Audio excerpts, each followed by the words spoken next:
Yeah, it's crazy. Yeah. Welcome, everybody. How are you? My name is Michael. I've been trading for 32 years. Hey, see, he's with the process though. He's following the. That's so great. That was hilarious. Thank you for doing that.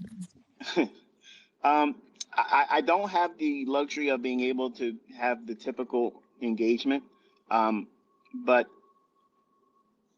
I'm actively listening now. So I don't have anything to really contribute to the geopolitical stuff, and I'll just leave that for you guys to discuss. I'll listen. Right. Yeah. I'm just going to have my hands off of that going forward, and I think that'll be sufficient enough. Yeah. But as it relates to the markets, this is the first person I heard talking. He mentioned my opinion about what's in the eurozone. Um, I'll just say what I've said stands, and I don't want to go any further than what I've already said. Let's just say that, and I want to keep my commentary germane just to the markets.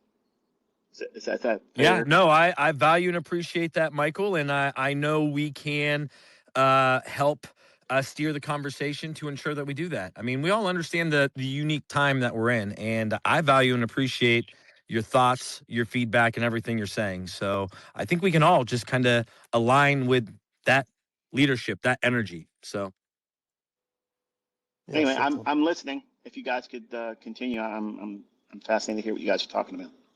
sweet. Peter, jump up here, buddy. My boy from Germany, leading the ICT community in Germany. Peter, you there? Yeah, yeah, I'm here. I'm here. Can you hear me?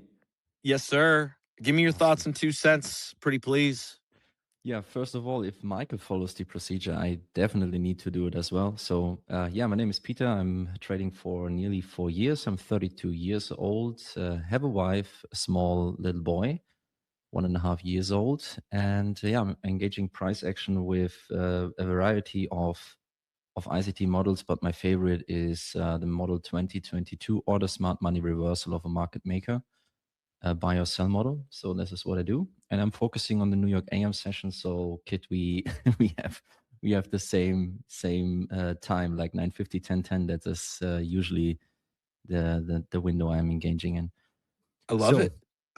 with that out of the way, what I heard from today's space of ICT. I mean, I'm the technical guy here, so I'm very much listening on how ICT navigates this very difficult market, because I finished my weekly review just prior to ICT starting his live. So I was in the right position to just compare and see. And it was interesting for me that he started off with the relative strength analysis, looking for the SMTs on the free index markets, the NASDAQ, the ES, and also the Dow Jones.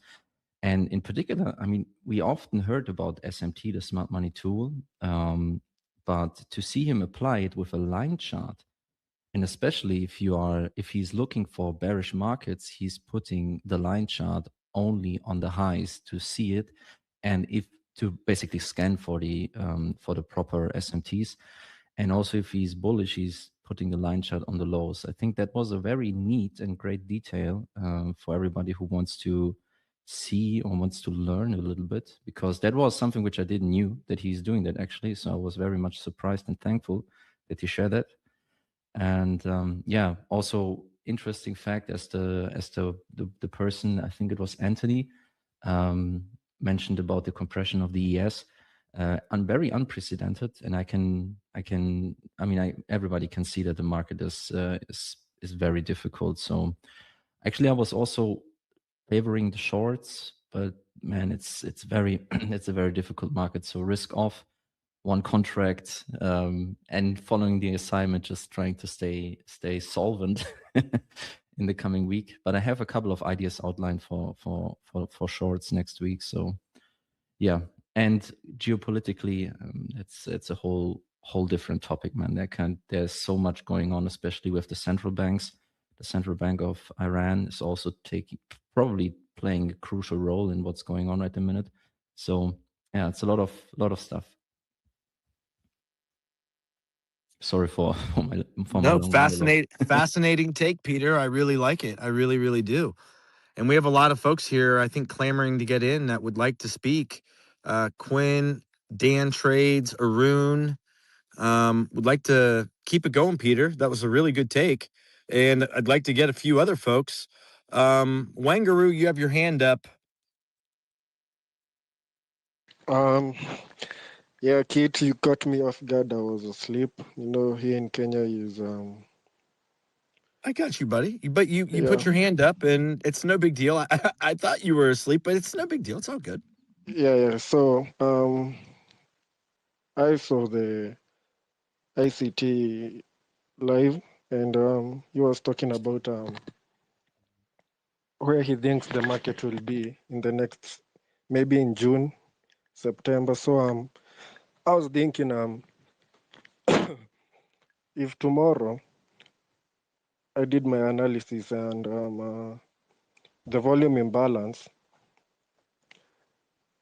he was talking about, when if Monday forms a volume imbalance, we could have a suspension block, tomorrow.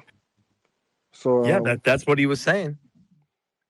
I was thinking that was my analysis before even he was talking, and I was so delighted to hear him say that he is expecting a lower gap tomorrow.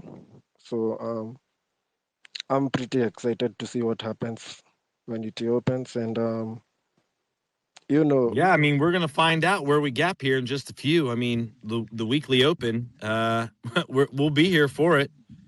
yeah. So So he gave us an assignment to look at the Hunt brothers.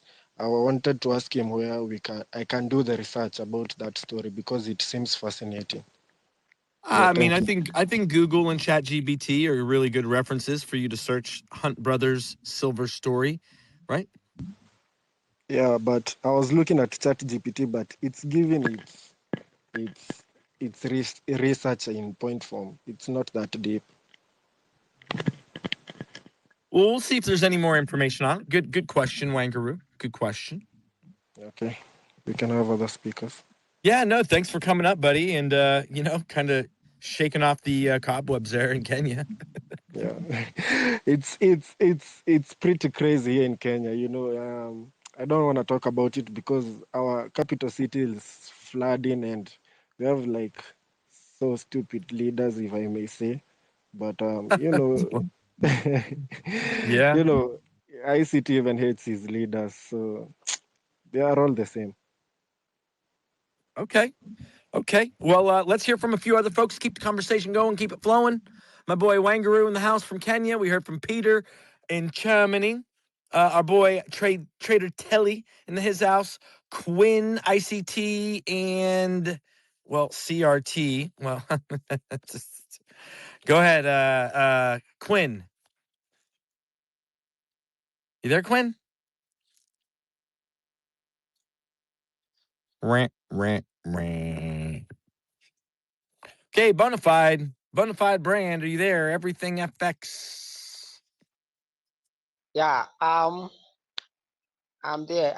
Good evening, Kate. Good evening, What did you the take I. from ICT's YouTube channel? What was the most thought provoking piece for you in your review of what you watched and witnessed, my friend? Okay. I really love ICT trading, but Yeah, but you didn't watch the episode. I get it, buddy. Dan Trades, you there? I'm here, brother. Can you hear me? I can. Tap in, jump in. You know the deal. Absolutely. Hey, guys, my name's Dan. I'm 53 years old, so I'm in the ICT 50 Club. Been there a couple of years. Good place to be. Woot woot. Personally met Kit 2 years ago, so we're coming up on our anniversary, so I appreciated you, man, a couple of years ago down in Miami. And I just wanted to say, oh, praise to God, I'm out here on a walk right now on a Sunday. Listen to you guys. Very thankful and grateful, even though I'm under deep attack. And I'll tell you guys, spiritual warfare is real. And our Lord Jesus Christ found me through Michael J. Huddleston 3 years ago, because I was an atheist for like 10 years after being raised a Catholic. So I've been up and down this whole road. And I ask you, everyone that's a believer out there, and even those that aren't, to lift up my daughter Samantha's name in prayer, because she's going through a 16-year addiction battle right now. Let's say So a the prayer way together. We'll say a prayer together, brother. I appreciate Raise you, her man. name up. Pretty please. So Raise her yes, name up. Everyone, close your eyes. Pretty please in prayer. Dan's going to lead us in prayer. Dan, we are praying for your person. Pretty please. Talk about her. Pretty please. Lord, I just ask that your light finds her. She's a believer in you, Lord, but she needs your protection. So just wrap her with your love, Lord, and please help her and her 6 children, of which 2 I'm giving care for as soon as I can. So I lift this up in the name of Lord Jesus. Thank you, Lord. Amen. Amen, brother. And thank you, Kit. I just want to say Amen. we could go on tangents. I'm not going to be here for a while. I've heard that before. And Yeah. Yeah. I just want to What's say your that yeah, sorry if I'm stepping on someone there.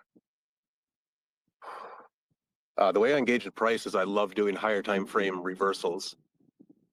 And the way I'm engaging in price lately is just by tapering. And I've taken like 2 trades this whole year because of everything I'm battling on the emotional side. And I'm taking to heart everything I've learned from Michael since 2023 when I found him.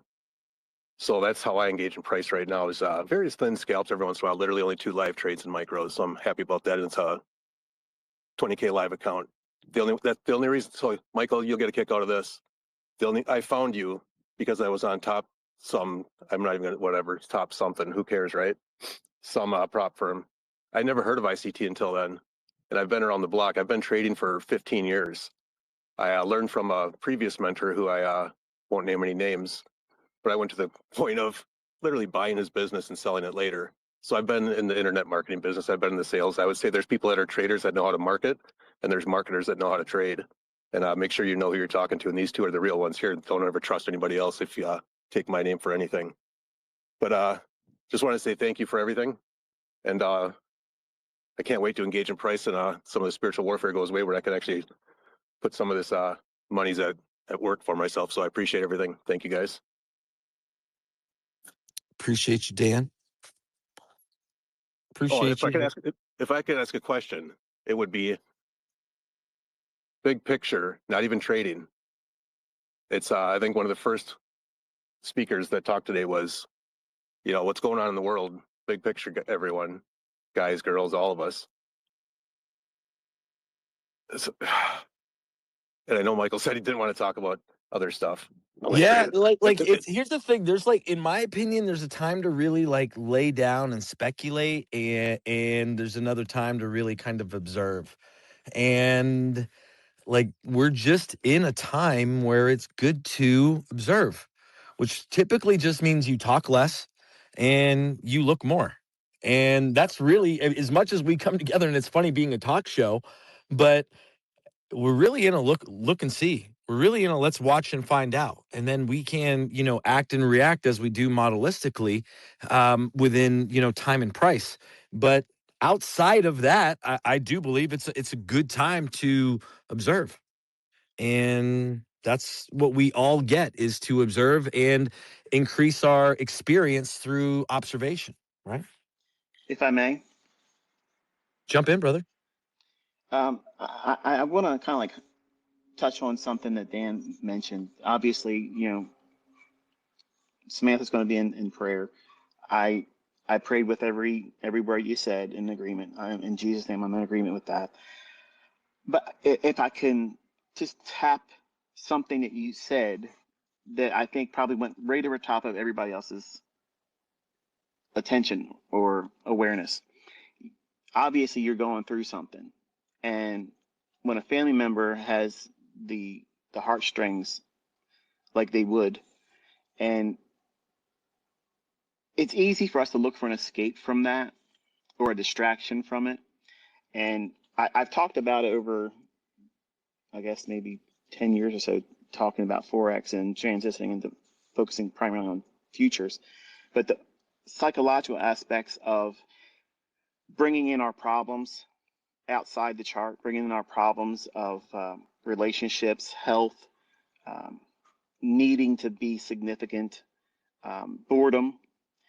And I love the fact that even while you're going through all these things and wrestling with all this, which is very difficult, I'm certain. You said that you took 2 trades this year. Did I hear that correctly? Yes, sir. That right there, that is a hallmark to someone that is absolutely primed to do well. Because if you can contain yourself and not look for because you have all the reasons in the world to want to, just take yourself out of the worrisome thoughts of, can she overcome this? Can you find victory in it? Will she find victory in it? It's easy to see these types of things distract you, and you haven't done it. I just want to make a note of that. Thank you. I appreciate that, man.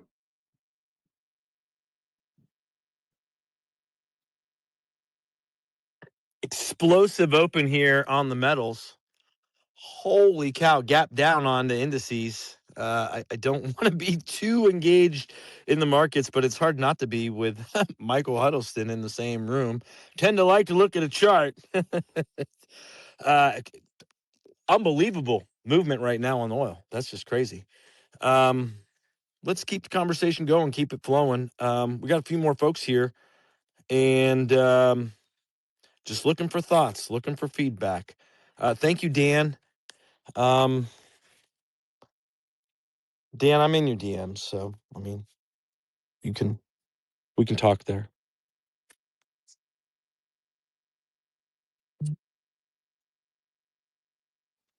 How about that gap opening, guys?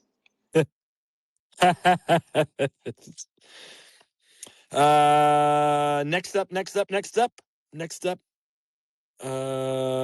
We heard from Anthony, Dan, Wangaroo, and my phone's blowing up. Clearly, I've got folks. Oh my goodness! Stop blowing me up. Stop.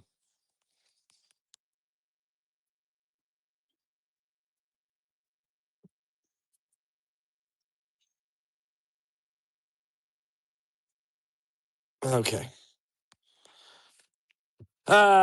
Mbino, here, I'm trying to just get some folks up.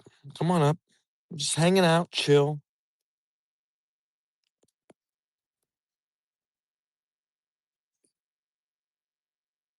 How's it going, buddy? I'm good, boss. I'm great. Good evening from here in Nigeria. So you're Nigerian. You just got done watching ICT, right? I've been enjoying this space. Just the joining. space, but not the actual. I've been enjoying this space, listening to you guys, and just want to drop some few stuffs and then ask some questions. My mentor was actually on this space, and I saw a notification, and I was like, "What are you doing here, Momsy?" And just came and boom, I saw a lot of guys here, like a lot of friends, even some of my mutuals. I was like, "So you guys have been here, and you just hit the update." I love the anecdotal stories. I just don't love the anecdotal stories. So some people I'm fine with it. Other times I'm not. Sorry. We're here for a reason. So, and I'd like the folks who come up here to get on board with why they're here, right? If you instantly don't align with why we're here, then it's pretty easy for me to just tell you to leave. So, Neo Pi, you're up. Neo Trader, you there, buddy?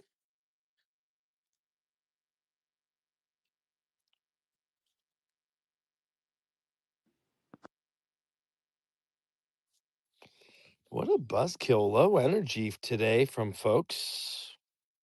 Oh, there we go. Neo, you there, buddy? Neo. Trying one more time. Trying to get some folks up here. He's probably stuck in the Matrix, man. I mean, everyone seems to be right now. I mean, we had market open, so ICT student Deuce, Dean. We got some folks up here.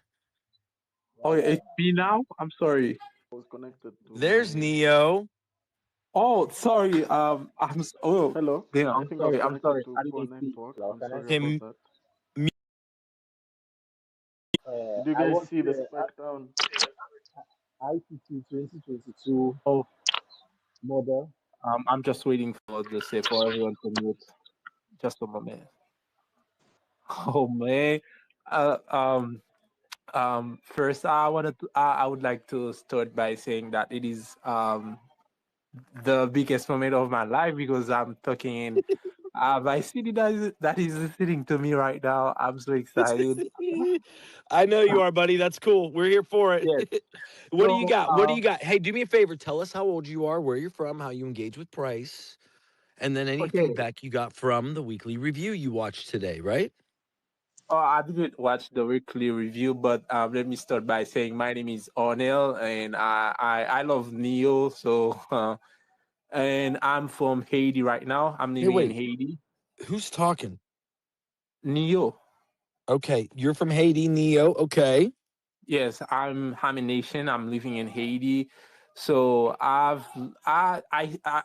want to just say, ICD, I love you so much. You're my mentor. You're everything to me. I love listening to you. You're leading my life, and you're the person that made me believe in God. I was an atheist, and you're the person that made me believe in God. And Bing, this bing, bing. year, I prayed God for financial possibility to invest in the market because I started learning trading for in 2021. I think it was the universe that put that on my way.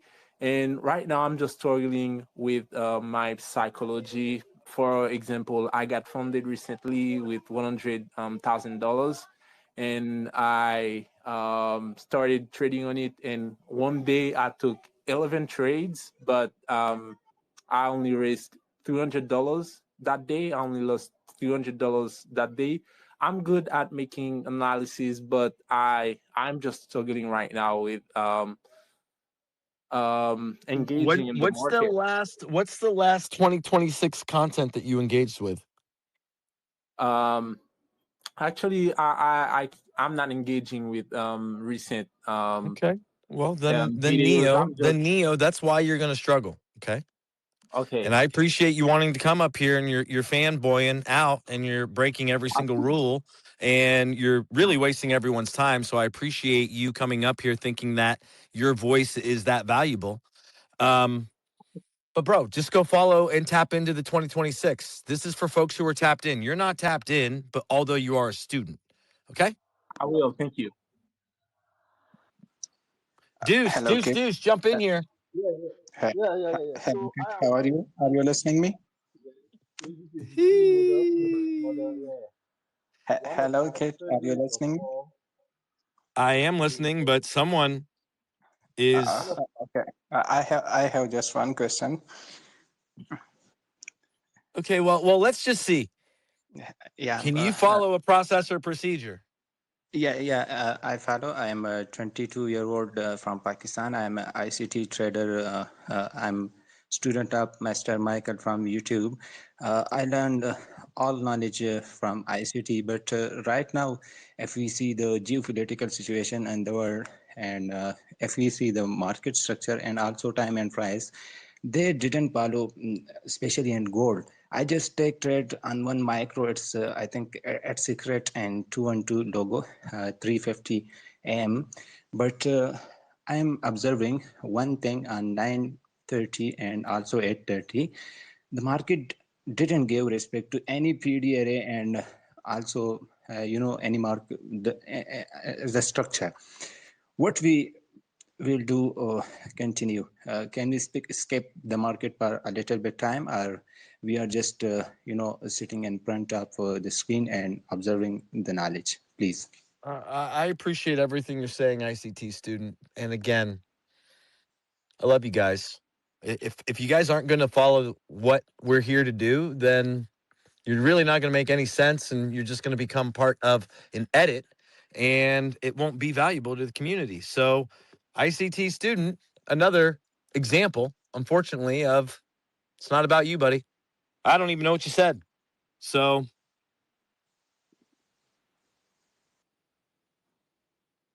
Oil, holy shit, $10 move off the open. That's crazy. Crazy. Orpheus. Thanks, Kit. My name is Ophias. I'm from Uganda.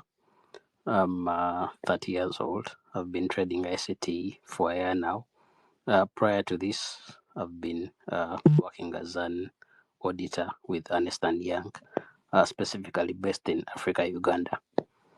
So on my side, it's mostly to thank Michael for today's session. Largely, most of the analysis was mostly aligned to what I was looking at. And for gold, for what I see, it's dropping a bit. We have a PD array that's a bit on top, but then we expect that. My main question was largely in regards to comparison of futures to CFDs, because for some of us, for example, when we try to run futures contracts, we are not able to do so because of geographical limitations. So it's largely to sort of identify how we have the differences between CFD interpretation to futures interpretation. Of course, So I wait, see that I don't understand what your question is, buddy. Again, you're talking a lot, and there is an asset, financial asset or instrument called a CFD. There's another called a futures. You're dealing with an individual broker, private broker, who's going to provide spreads. What's your question? Yes, my question to Michael is largely when we're looking at CFDs and future contracts, how best can we do that separation? Largely, of course, we see that in the spread, but how best can we do that?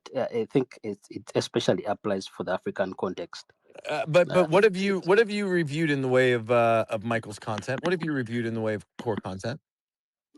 Kit, if I Core may. content, I've looked at all the core content, and I largely have no concern there. I attended today's session, and the analysis was largely also aligned. I would just like maybe for Michael to speak to mostly. I mean, I appreciate you want Michael to speak, but you can answer. Have you made money in the market before? Yes, I have, Kit. Okay, so if you're a profitable trader, then I would like to implore you. What's the difference between a CFD and a future? Because you're asking Michael, and I don't understand where. I mean, you don't know the answer, or you just want to hear Michael talk. No, I see the answer. I would largely just like to sort of have that sort of comfort to most especially the African traders, because there's that limitation when it comes to people in Africa. Kit, if I may.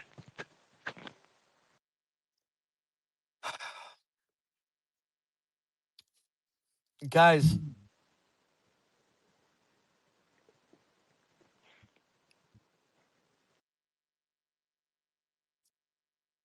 I'm Hello, Kit. Allow me to say a couple of things. I don't really know if I really want all of this. This bombardment, it's not really it. I mean, guys, the market's going to be the market, and we're a weekly open, and no one is engaging with the assignment. So I love that Michael's here, but I also want everyone to listen. I am not going to sit here and waste my time listening to folks drool and drabble on about not following the program. If you want to come up here, then you have to follow the process. If you don't follow the process, I'm not going to stick around. You're not better than the process. Okay, Kit. I want to. I'm from Kenya. My name is Din. I saw your tweet last week about the commands that we're supposed to go back and follow, and Yeah. it actually caught me. The YouTube live caught me when I was going through month 4, and I was going through the information about the interest triad, But nonetheless, I had a very important question for Michael. And Yeah, see, it's a very important question. I haven't heard a single question that has not been covered through a lecture. I'll give you the opportunity to ask it, but I will very quickly and abruptly interrupt you to stop wasting my and other people's time. Go ahead with your question. my question to Michael was, how long do we have until doomsday? Because we are talking about preparing for doomsday. Jesus, I love you, everybody, and this is not going to be the conversation we're having. Okay, I'll happily filter through all of this and tell you that's not what this is. Okay. So typically, this is why I ask that folks jump in my DMs so that I can screen you, so that I can save all of the folks' time and energy from it being wasted frivolously. And that's not what I, as a steward to your time and energy, is something I want us to do. Simply because you request a speaker tag, I am not obliged to give it to you, nor am I obliged to listen to your drabble on about nothing. Right? I'm not obliged. 2026 Denier, pretty please. Is that Vaginal Cowboy? Interesting name. I kind of like it. Vaginal Cowboy, you're up. Yeah, I don't want to waste too much time, so I'll be quick. First of all, thank you so much, Michael, for everything you've taught. I'm finally almost consistently profitable. It's the best feeling in the world. I love it so much. My question is, is there a way to determine whether price will simply IFED into a fair value gap, or to determine whether it's going to hit the consequent encroachment, the 50%, or a full fair value gap fill, Or order block core tapping, order block core content month 4, episode 3, minute 12. You can look at where and how projections of order blocks are utilized, and where and how they will go 1 standard, 2 standard, or up to 3, and then where or how the OB is utilized or the FEG. Minute 12, episode 3, month 4. Okay, thank you so much. You're welcome. Guys, order block projection theory, very clearly articulated by Michael in month 4, also pontificated and elaborated within episode 4, month 8. Month 8, episode 4. Okay. Keeping the conversation going, keeping it flowing, trying to get something interesting and compelling here. JJ, you're up, buddy. Yeah, sorry. My name's Jonathan. My name's JJ. Really, I've been trading for 6-7 years. A pivotal year for me. I got my first payout from Top Step. Congratulations. Thank you very much. Thank you very much. I'm also profitable for the first time this year in my live account. So I'm looking into talking to a CPA now this year. It's a very exciting year for me, this one. Congratulations, buddy. How old are you? Where do you live? And what's your model look like? How do you engage with price? Yes, sir. I'm currently 25 years old. I turned 26. I'm in Chicago, but my model is pretty much marking up initial liquidity at 7 a.m. and once I see a what's it called, the double purge, where like it goes up, where it purges the initial liquidity and then it purges that high one more time. That's usually where I'm entering. Okay, so you like a double purge and revert. Exactly. Yep. Exactly. Like during the macro specifically, and it's very powerful, super powerful. I love that. I love that model. Did you get a chance to listen at all to anything today? No, not yet. Just Okay. the last hour of him Did you have speaking on. did you have a question though? Maybe. Oh yes. One time he said this one time in a video a while ago, where when he marks up the opening range of 9:30, which is the 30 minutes to 10, 9:30 to 10, and he says he only said this one time, where if the macros line up with the quadrants, it's more a higher probability. But the thing is, there are so many opening ranges, like the 12 a.m. opening range, the London opening, the 30 So when minutes you reference after. the quadrants, was he referring to time or price?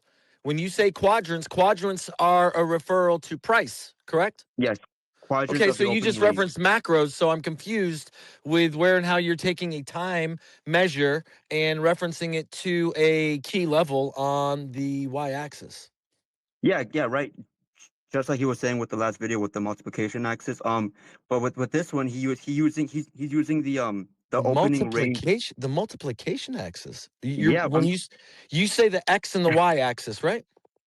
yeah. It's That's just not a how. multiplication axis, by the way. X Yeah, is time, y is price, but it, continue. it's just how my brain works. It's just how it's how I But that remember middle I school. can't with good faith allow you to say something incorrectly to all of these folks. Okay, it's No, not a well, multiplication table. you know how it's like 9 times 9 is at 81, and then Yes, you sir. you connect the And 9, right. and then, it's just how Okay. my brain works. But Okay. with him specifically, he meant the opening range quadrants and lining that up with the macros. That's what he meant. He only Okay. said this once. The opening range quadrants. Yeah, Okay, so you're referencing putting a 4 standard on 1800 to 930. Is that what you're saying? Or are you saying basic. are you saying the opening range 930 to 10 o'clock after that Yeah, forms? exactly. Yep, that exact range. Okay. Okay. That 30-minute range, you're saying he's cited or referenced for you to put quarters on that. Yeah, and he said it's higher probability when you align it with the macros as well. And I'm just trying to trying to figure out how to refine that, because there's just so many opening ranges, and I just have so many lines on my chart when I put all those quadrants. How many do you keep on your chart?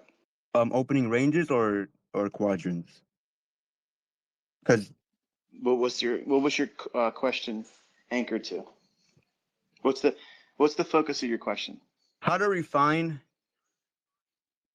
the macros and the opening range quadrants.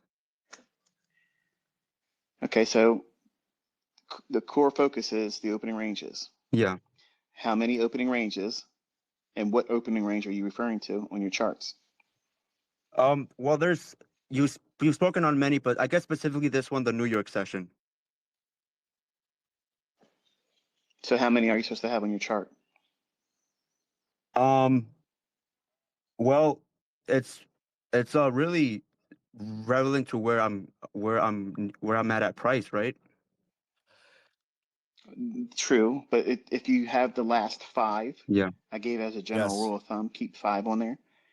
So if you're looking at the last 5, take the highest one out of the 5 and the lowest one. Now you have an entire grid there. Where are you at with market price? Then add the time aspect to it, and you'll be able to see where you're at in that range, discount the premium, look for liquidity, blend in the narrative. What do you think it's likely to do? Is it going to go higher or lower based on weekly chart, daily chart? And you'll see that the macro and opening range quadrant level within a context that's bullish or bearish. And let me ask you this. If you have a range of the last 5 opening ranges, and the range is encapsulating, let's say, 350 handles. It's probably more than that, but let's just say it's for the sake of just 350 handles.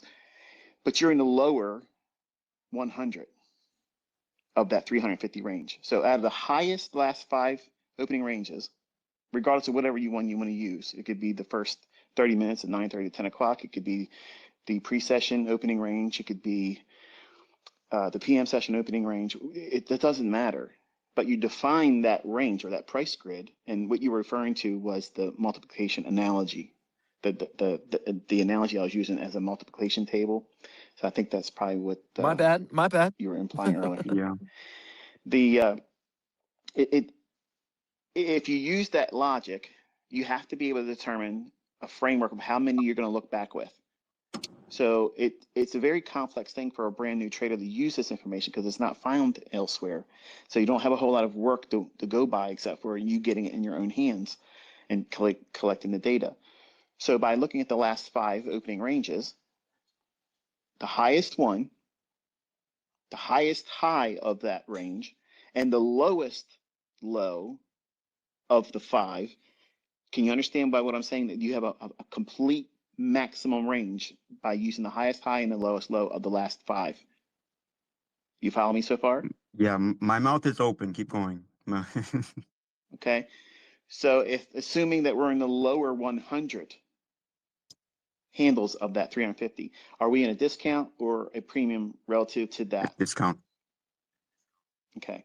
What do you think would happen if you are in a market environment where it's now likely to go higher? It's going to reach for a pool of liquidity that's within striking distance, and you're in a session where it's dropping down into a discount array relative to a time frame you're going to execute on during a macro time, and it's laying over top of one of the quadrant levels of the last 5 in that range that you've mapped out with the highest high and the lowest low last 5. What would you expect price to do? I would expect there to be an exact fair value gap on that exact level. And then do what? And touch it, and then I just follow my plan.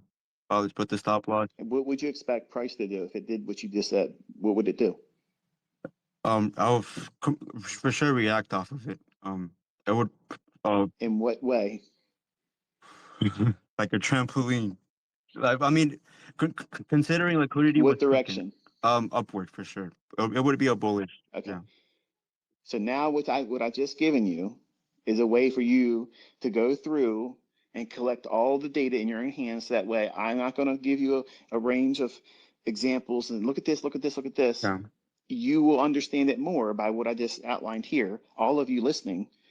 And what you're doing is you're getting that grid I talk about, okay? And you'll be able to measure when it's a viable trade.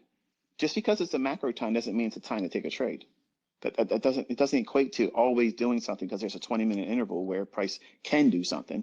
It has to be something there to align a trade idea. It's just a timing mechanism. That's all it is. It's a timing. It's one aspect. The macro is not the answer to everything. It's just one key ingredient to help you focus in on a window of time where I want to be focusing my attention right now because things tend to happen. A move may begin there. A move may end there relative to time. But the more time you spend on the framework of a setup, that's where the majority of our time is. It's easy to get into a trade. It's very easy. You don't need the macro time to get in. You can use the macro time to say, okay, I missed the better entry because it was in the macro time. Everything's still germane to the market going higher or lower based on all the things I'm talking about here. So then I'll just look for a continuation institutional order flow entry drill or another fair value gap, or I'll buy a short-term little stop hunt on a lower time frame and then use that as a trail soup entry. So I'm not certain I answered your question, but I used your question as a way of kind of like bringing the light. The question that keeps coming up is how many should I have and what am I supposed to do with it? You're using the highest high of a opening range and the lowest low of the lowest opening range of the last 5. Why 5? Because it's easy to manage. You can go back as far as 60 days once you get better with managing the data. But in the beginning, just 1 week's enough, okay? Slowly but surely segue into so that way you have the last 2 Mondays and Fridays in it as well. And then what you'll have is you'll have a dynamic range of price action that you can grid out, and that's your entire canvas to work in. You don't need to do anything outside of that range. You don't need to do anything outside of that. Everything you'd ever need to make money with is inside that. All the liquidity pools that you would look for, they're all inside that. All of the imbalances it's germane for right now, they're inside of that. So you have a complete canvas where you can make whatever you want to make in terms of money, and you don't need to overanalyze anything. You don't have to keep more data than that. And it's just a revolving, every time a new day goes forward, like tomorrow, then you would drop off 1 day and keep your records like that. Yeah. Well, man, a good teacher point, a good teacher points, a great student blazes the path, man. Thank you so much. I think that's enough homework for me. Awesome. Thank you so much. Thank you.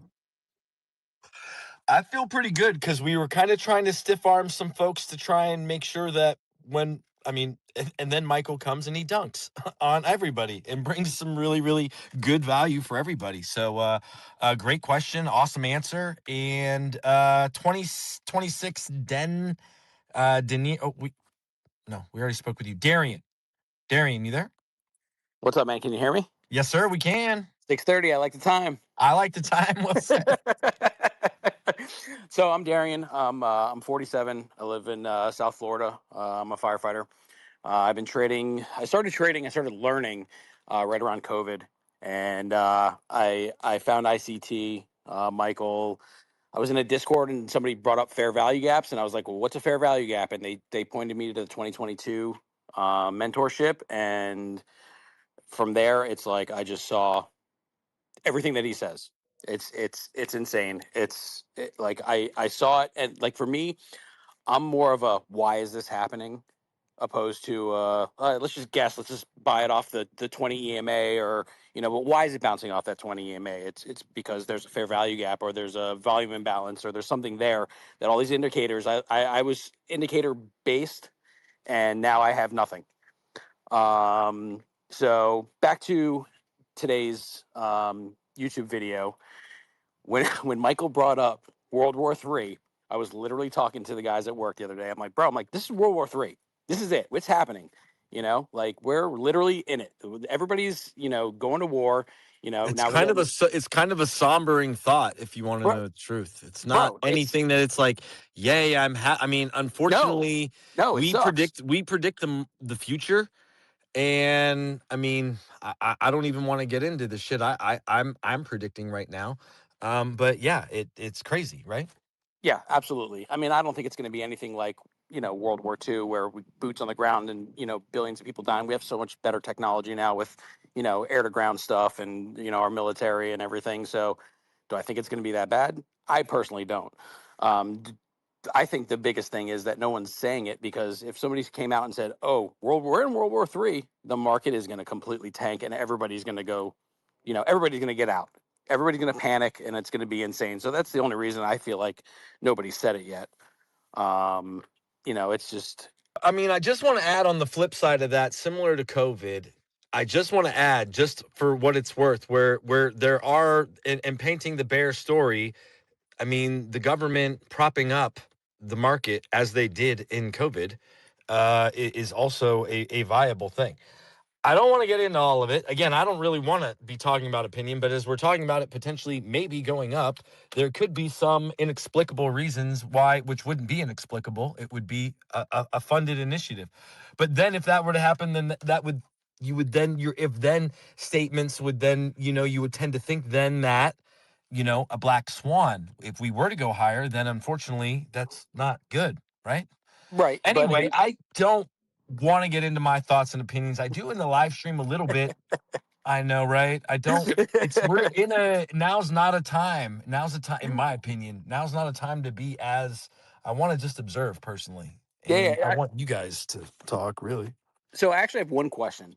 So we're talking about the macros, right? 50-10. Like that's so. I'm sorry. You know what? I totally broke the rules. I'm Darian. I'm 47. I live in Fort Lauderdale. How I engage with price. I really enjoy the 2022 model. I wait for a sweep in liquidity, a reversal with some movement, and then get in on a fair value gap. I'm demo trading now. I'm not touching anything. As far as real money. You're perfecting your craft. You're working on the technique. Yeah, good to hear. still. Thank you for the intro, Darian. I'm retiring in like 10 years, so I have plenty of time, to learn and be proficient. So I'm not in any rush at this point. So my question was with the 50-10 macro, like, is there wiggle room as far as, because I've seen where we'll come into a fair value gap at 1045, and it's like, and it takes off from there. So I won't get into the trade because, or on paper, because it's like, all right, well, we're not in 1050, we're at 1045. So is there like a wiggle room for the macro, or is it like 1050? That's the rule. 1050 to 1110. That's it. This is Michael's. These are questions directly from Michael. They are very, very specific times. And because of all the hoopla that's going on, we've had a lot of things that would invite manual intervention, things that moves sometimes could start just before the macro. Sometimes it can happen just a little bit past the macro. I'm not usually participating in those because what would that indicate? Manipulation. There's somebody in there. Yeah, there's somebody in there. So I might read that wrong and get caught off on the wrong side. So I like to see the macro treat price as it Respect should. it. And yeah, because if it's not respecting a macro time, then what am I doing? I'm gambling. I'm Correct. guessing, and I'm not trying Which to is do what that. I thought. Yeah. Okay. Awesome. Hopefully, okay. No, I 100% answered my question. That was where I'm at, because I'm like, I see it all the time now, especially after you said stop trading. You know, if you're not ready, stop trading. Just watch, tape read, you know, and that's all I've been doing. I haven't put any money. I mean, I have, you know, like my Roth IRA for like long-term stuff that, you know, but that's it. You know, nothing else. Everything is, you know, as far as the day trading goes, is just been on paper, you know, using the micro contracts and doing exactly what you said. And that's all I can do at this point, you know, until things calm down and we figure out a direction. That's pretty much it. I think if folks would spend a little bit more time holding themselves to a rule-based idea around the most important central tenet to how and why prices move, it's time. So the least leeway given to time is the best way.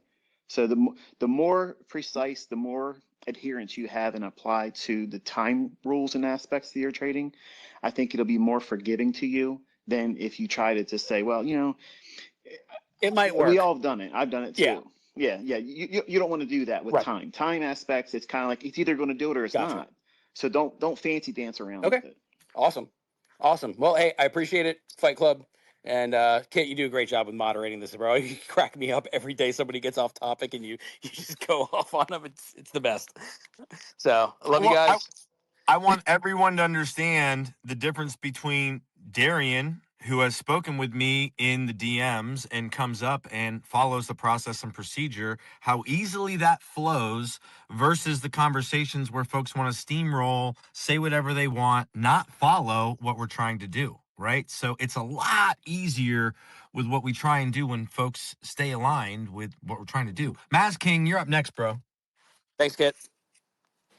Hey, what's up, Kit? How are you? Not much, G. How you doing? Thank you, Darian. And you're up, Maz King. I know you're excited to be here, my friend. Yeah, I'm all good. Listen, I'm Jeff from Canada. I've been trading 4 years, trading ICT concept, mostly breakers, session liquidity, SMTs. So that's about it for the presentation. I really like what Michael put out this year on 2026.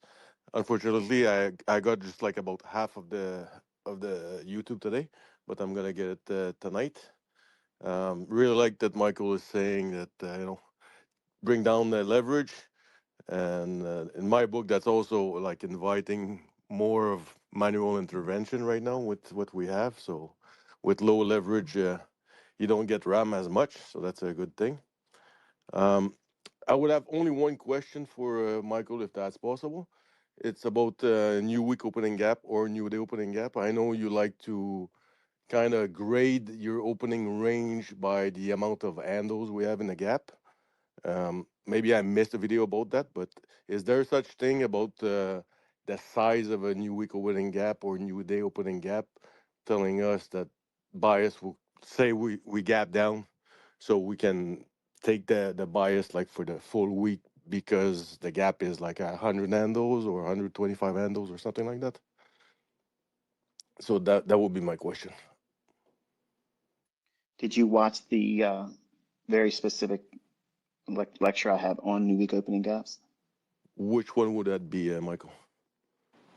It's on my YouTube channel, New Week Opening Gap. That's within core content, or? No, it's an isolated lecture in and of itself. Yeah, I'm sorry. I'm talking to a muted mic. That's going to be in core content 24, gap theory. And you're going to type up very specifically. There's 2 episodes, Maz King. One very specifically on the NWOG, and then another additional one on the NDOG. And you're going to be able to apply the gap theory, the gap concept from those two very specific episodes from 2024. Okay, thanks. So then I will have to go and review those videos. That's okay. And for what it's worth, what he's doing with Gap, if you can take 2026 builds on very specifically the Gap logic. So you want almost that as your precursor for a lot of what we're building on this year. When we talk about core content, and I have purposefully reinforced and reiterated that within the DMs with a lot of folks, but it's not just that. We're dealing with range logic and gap logic. You're dealing with, I would say, even further than theory here. The idea of quote unquote gap theory, you're really just applying a specific logic, and that logic is going to afford you, Michael's mapping towards unrealized ranges and where and how those form, and where and how you might target towards one of those 15 very specific arrays that he references within gap theory. And it's up to you to go back and listen and find which one of those RTH gaps, NDogs, or NWOGs that you're going to want to key to, because he tells you there's 5 of each. No, that's fine. My question was basically about the size of it, right? No, I understand. Yeah. I understand wholeheartedly. Wholeheartedly. But you're going to want to start with the gap theory and that very specifically. And then I would be looking at applying what he's been teaching right now. And if you were to grade anything with right now, you take your quarters and you make them eighths. That's what you do. Yeah, that's what I do right now. Yeah. All right. All right. Thank you. Hunting Wicks, what's going on, G?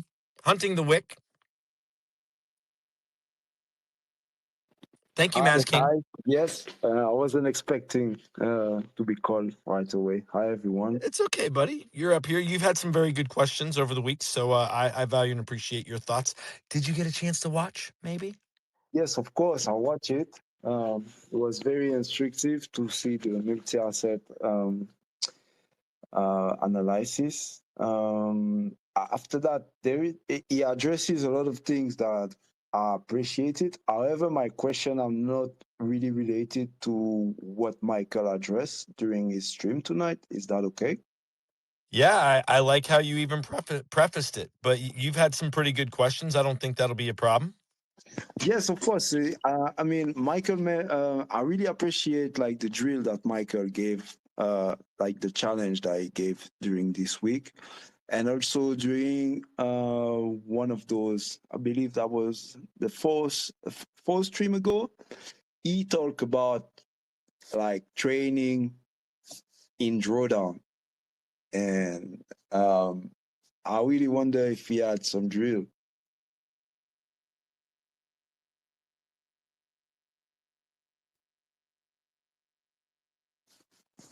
Hello? Yes, I have more drills for you, but that one drill, that should be something, if you don't have anything to do, or if you don't know what you're looking for, instead of getting yourself in trouble with your funded account stuff or your live accounts, do some drill work with a demo with what we just did last week. You'll find that it's constructive. It'll keep you from losing real money if you're offside, and it entertains and it puts you in the marketplace where you're drilling for the experience aspect, not for the outcome to be positive. You're looking for following rules. You're looking for a systematic approach to doing something over and over and over again with pattern recognition. As far as the drill for drawdown or mitigating drawdown, that will come. I'll have something before the end of this month with that. Great. I'm looking forward to it. But then, yes, I mean, that will be it, because I believe I will have another opportunity, and there are many other guys that want to ask some questions. So thank you for this answer. And, yeah, that's great, buddy. That's great. Let's keep it going, keep it flowing. Seb, come on up here. Oh, Seb. Thank you, Kid. Thank you for coming. Thank you for letting me come on this one. So, can you hear me, first of all? Yes, sir, we can.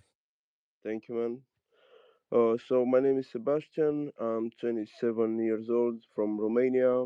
I'm trying to get my constant profits. I had some, like in September and October, But firstly, let me tell you how I engage with price. I'm much of a fan of the smart money reversal for I mean, I was until October, but then it kind of clicked for me that the weak theories, all of this stuff, it's more advanced, and I should engage more with those ones specifically. I have watched the today's lecture, and my bias was exactly how Mr. Michael was having it. So thank you so much for that confirmation, I can tell. And for the question, I'm not entirely sure about the RTH gaps. Let me just give me a moment to phrase my question. I know that we should save like six, or I mean, 5 to um let's say we have to have like the last 5 trading days, and also maybe use the other Monday and other Friday. I'm sure Michael taught us that at least. But my question in here regarding this one, how much longer we should leave an RTH open range gap on our charts? I'm doing them as an like on the object tree. I am not having them on all time because it's kind of, it's like a lipstick, how Michael is telling us. So I'm trying to put them on and off sometimes, but I'm not entirely sure how That's a much. good. I mean, that's a good question, Mhm, Seb. That's a good question, mhm. Michael. I mean, I think he's asking a great question. Like, if we traded for at least 1 to 2 times on a specific RTH gap, we should have that on and just have it as a reference point for future prices delivery. If I understand your question correctly, correct me if I'm Mhm. wrong, but this is how I'm interpreting what you're saying. If we use a previous regular trading hours opening range gap, if we use it several times, do we lose any significance placed on that one and then therefore use another one in its place or remove it from our charts? Is that what you're Yeah, saying? correctly. Okay, no. Just simply, if it's part of the last 5, it stays in rotation Hmm. because it's gonna use it again. If price is going to go higher or lower in there and it's going to traverse to that and through it, it's going to use those levels again. I see. So don't think that there's an expiration date on them. Like if if it's in the rotation of the last 5 days, consider them fresh levels. Okay, even if they use them lots of times, it's still going to be salient to real time, right now price action. I understood, sir. Yep.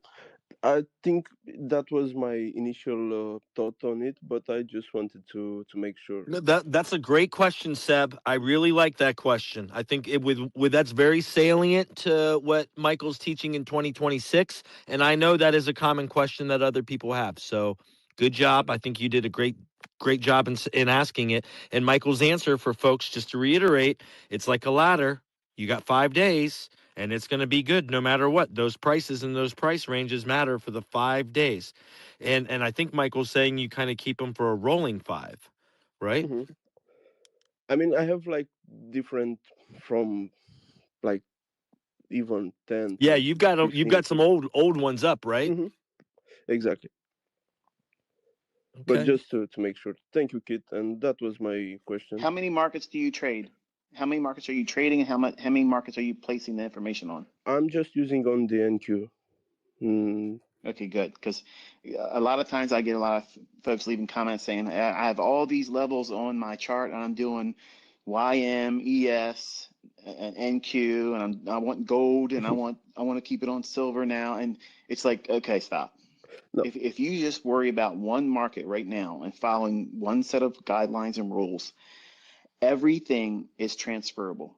You can go to anything, and or if you want to add more markets, that's fine. But you first have to learn the skill set of managing the data.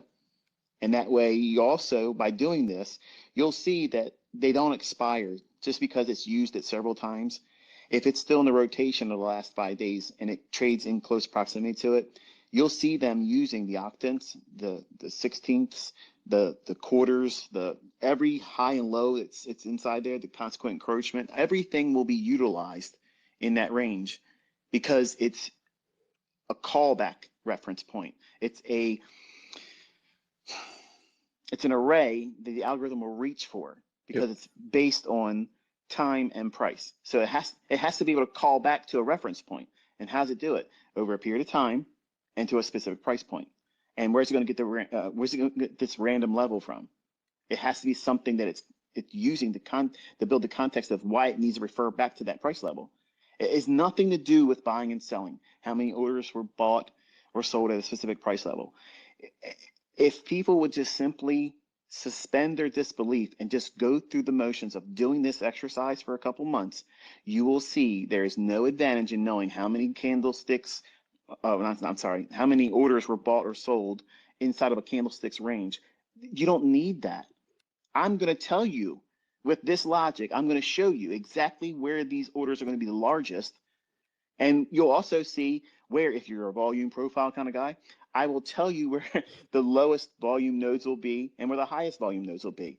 And by understanding this, you'll know what the real point of control is. And it's not that level you're seeing with volume profile. But just simply me saying it and simply me using it with real executions, using it with stop management and doing things that nobody else is out there doing. Nobody out there does stop loss placement like me. Nobody does stop loss management like me. And it's based on what we're talking about here. Using these ideas, using these levels, specifically the things that I'm talking about will promote this understanding that just put down everything else. You don't have to subscribe to this for the rest of your life, but just test it. Just test and see what it looks like in your own hands. I promise you, you're going to get something that you didn't expect to find by doing it. And you'll see also that just simply because it used these levels in the past several different times, they don't expire. If it's in close proximity to that, in the last 60 days, it will use it. Now, the question is going to be is wow, in the last 60 days, good grief, there's so many that could be there. Right, there could be. But which ones are you using with the current market structure that's in play? Are you in a part of a market maker buy model or sell model? If you are, okay, there's a opening range that's 59 days ago. That's still in the right range. But is it part of the market maker model that you're looking at price action in right now? No. So why are you worried about it? You wouldn't be. So this concern is the argument is posed by many people that simply, it's the first sign that you haven't done it. You haven't done any work with it because you're saying, I'm not saying you, I'm saying hypothetically, but I get it a lot by email. I get it a lot by comments and people posting things to me on X.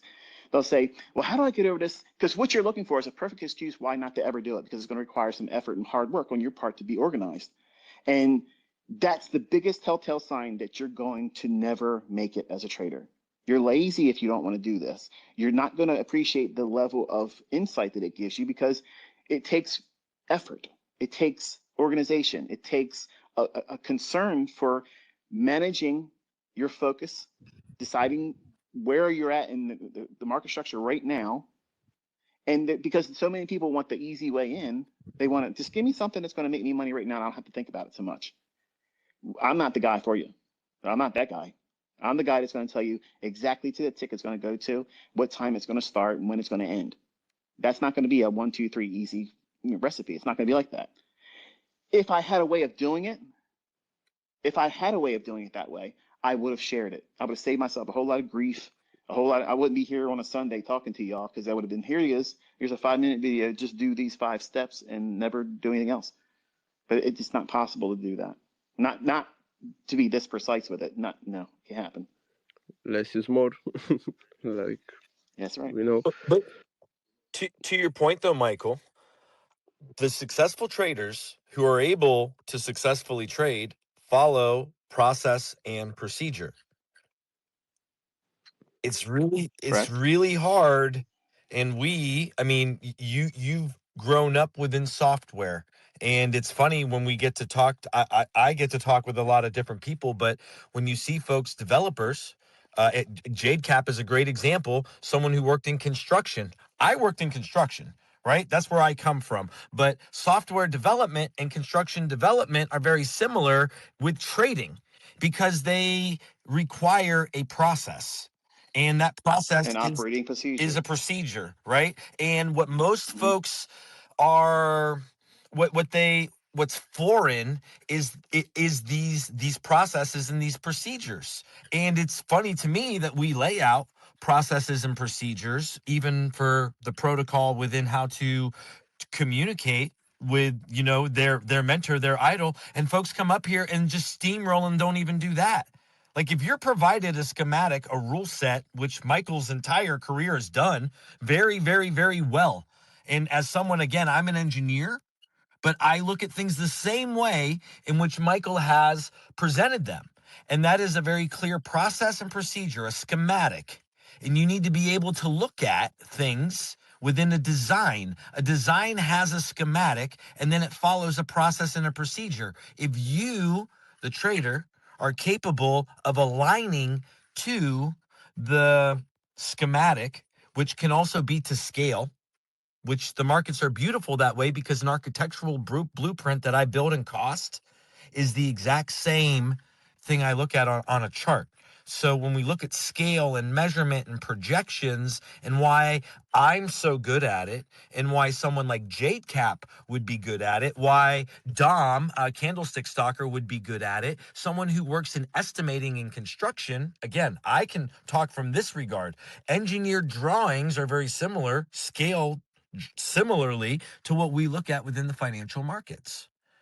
And what eludes so many traders is their inability to conceptualize process and procedure. Getting started doing it is the biggest obstacle because it's a whole lot of questions that you're afraid that you're going to do all this work and it's not going to be fruitful in your own hands. And I've seen so many individuals from different walks of life basically give me an invitation to talk them out of doing it. That's what they want. They want to hear some buzzword that's going to say, okay, that's going to require too much effort. I'm just going to stick to something else. Or this is going to be easier than I thought it was, so therefore I'm going to do it. And if you notice, I don't do either side. I just say, this is what it is, and you're either going to do it or you're not. And if you don't want to do it, that's fine, but you're not going to get the precision that's available if you do these things. That is the beauty of the entire work of Michael on YouTube. His YouTube channel, why I have been proclaiming for years that it is an academic opportunity for the user, because you can literally follow a schematic, you can follow a plan, you can follow a process and a procedure. And I am somebody, and folks within the community know, I have championed core content. Core content for me is an entire manual, a training manual for which I can then engage with anything and everything that Michael talks about and teaches. And within the community, and what I believe is extremely important, and what Michael has also reiterated, is core content is foundation. So us within the community, we really want to adhere to and follow the foundational principles, the foundational processes, the foundational operating procedures that have been laid out. And we're talking about market mechanics, not just someone's ideas. We're talking about things that are what they are, and they're defined by what they are. Uh-oh. Did we lose Michael? Probably No, he's probably still connection. listening. He's still listening. No, yeah, but no, probably power down, power up, connection issue, whatever. He typically doesn't fall off like that. So whatever, I'm not worried. There he is. Again, I already know it's power down, power up. But If I can, circling back around, sorry, Seb, please continue your point. I'm so sorry for interrupting you. No but speaking interruption. on the blueprint perspective, I said like in September and in October. So I have been trading for like almost 2 to 3 years, and like everyone started, I went to the support and resistance. Then I found Michael, which then immediately clicked with me, and I stopped watching everything that had anything with the retails and everything. So in September and October specifically, I have managed to do like 3K in payouts. But after that, I thought like, okay, I'm the market maker. I'm gonna destroy this market, and Oh, I have you got your ego got in the way, huh? exactly. So I could uh, give a book, maybe "The Ego Is Your Enemy," Yeah. for everyone that is listening. I'm not sure if I have it, so I don't have the author remembered, but it's a great book to for us to. Post it on your page or add it in the comments, buddy. We'll retweet it or some folks can like it and stuff. Yeah. So after that, I have tried to buy many accounts and I blew them. I mean, I was passing the evals, but when I was getting to the funding stage, like when I had to be more thoughtful, more careful, then the ego, as you said, the impatience, the all of the things that came into It's my brain. inexperience. Yeah, And I will exactly. tell you, even as good as you get, you're going to come across inexperience, which Yeah, is why Michael and why the community is good, because we can help convey what you might not have an experience. That doesn't mean you can't learn. It doesn't mean that learning experience might not sting or it might be difficult or even costly, but the chance or likelihood that you learn or learn faster or learn sooner, that's why we're here. And being able, you can lean on experience. You still need your own. And within these markets, the most treasured thing, and it's been talked about by Michael often, is it's your journal, and your journal is your experience. yeah. So now I'm pretty much scared, and I have like almost 170 BPMs whenever I'm taking a trade, even if it's a good trade, like it's my A plus setup as we call Yeah, it, well, or that's detaching from the market. And exactly. what did we talk about? And Michael's done this as well. You being able to, I mean, for you to be able to trade demo is you really dealing with your emotions, with disengaging with everything and really engaging with the price. I can tell you, as someone within the community who has also struggled with emotions, who has also struggled with a lot of these things, just like what you're saying right now, the disengage from the outcome, focus on the process. Yeah, And that is you really tapping into the 2026 mentorship. What's happening right now? Why does the 2026 mentorship matter? Because of the existing market conditions right now. You're not going to get World War III in the core content. of Okay. course, and the No, seasonal tendencies I and know, but everything. it's very important that you build foundations within the language, within the logic, within the schematics, within the processes and the procedures. Because when we refer to price action charter model 5, and when we refer to core content month 8, then you should understand that we're talking about standard deviations and projections and what you can do from a time-based range or an order block with projections. Yep, I use standard deviations a lot, and I have like a second screen where I have my couple standard deviations for uh, uh, Can I give everybody a hint here? Your mentor is really big in 8, okay? So when your mentor's birthday is 8/8 and he gives you a fib that's eighths, you already have everything at your fingertips. Everything. well, I think Michael retweeted some time ago my response. Oh, Uh, really? like I'm exactly born on 8th of August, so Oh, you guys it have the really same clicked. birthday. FX for Exactly. living. Michael, I thought I knew it. We have a few Leos in here, and 8's a number of abundance. But I'll tell you, 8's a really good number in the market.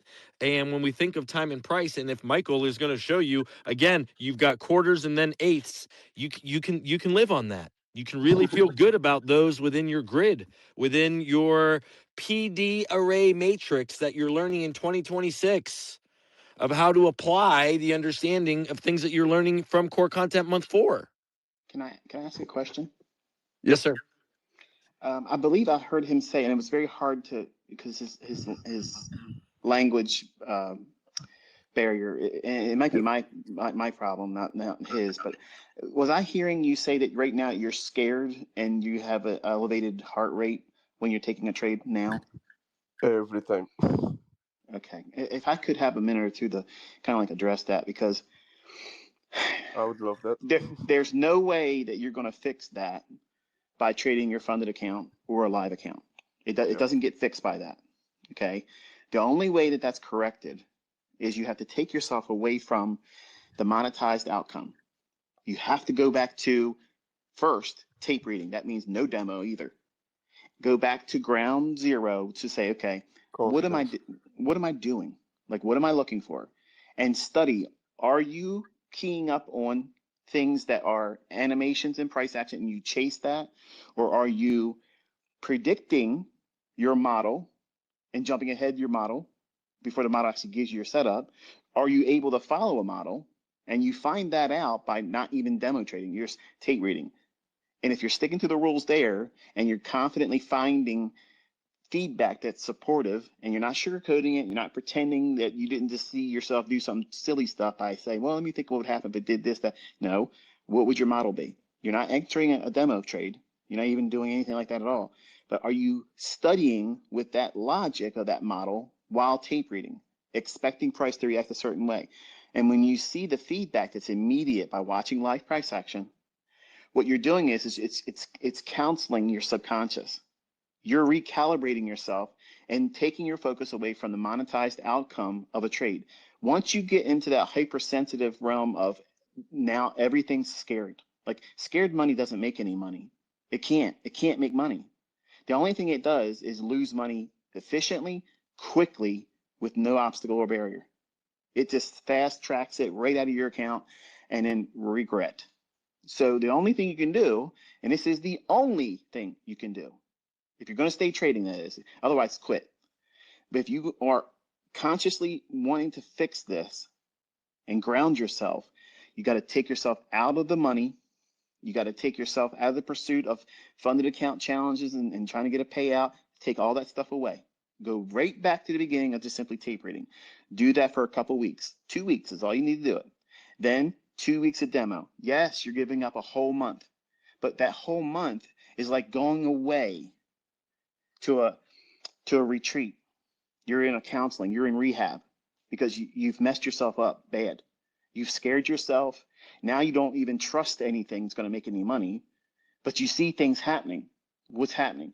You are not following a model. You've lost the plot.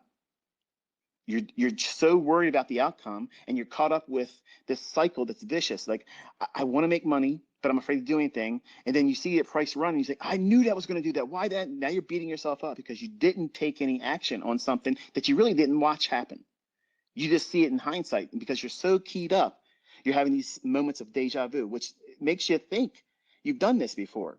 But really what's happening is you're so anxious or you're so excited. Either environment does this. Your brain sees something, it saves it right back into your brain and plays it back as a memory instantaneously. And that's why you get that deja vu feeling.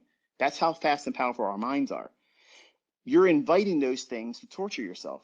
So the only way you get yourself out of that loop is to take the money away from it, take the social media away from it, take the whole desire of watching my new content away from it, go back to what was your model, and then go tape read it for 2 weeks. No demo entries, no sugarcoating what you're doing. Can you follow those rule-based ideas with that model and just watch price action and say, okay, it should react like this right now. And let's see where it goes, if it can go up to that point or go down to that point. That's how you do simple tape reading.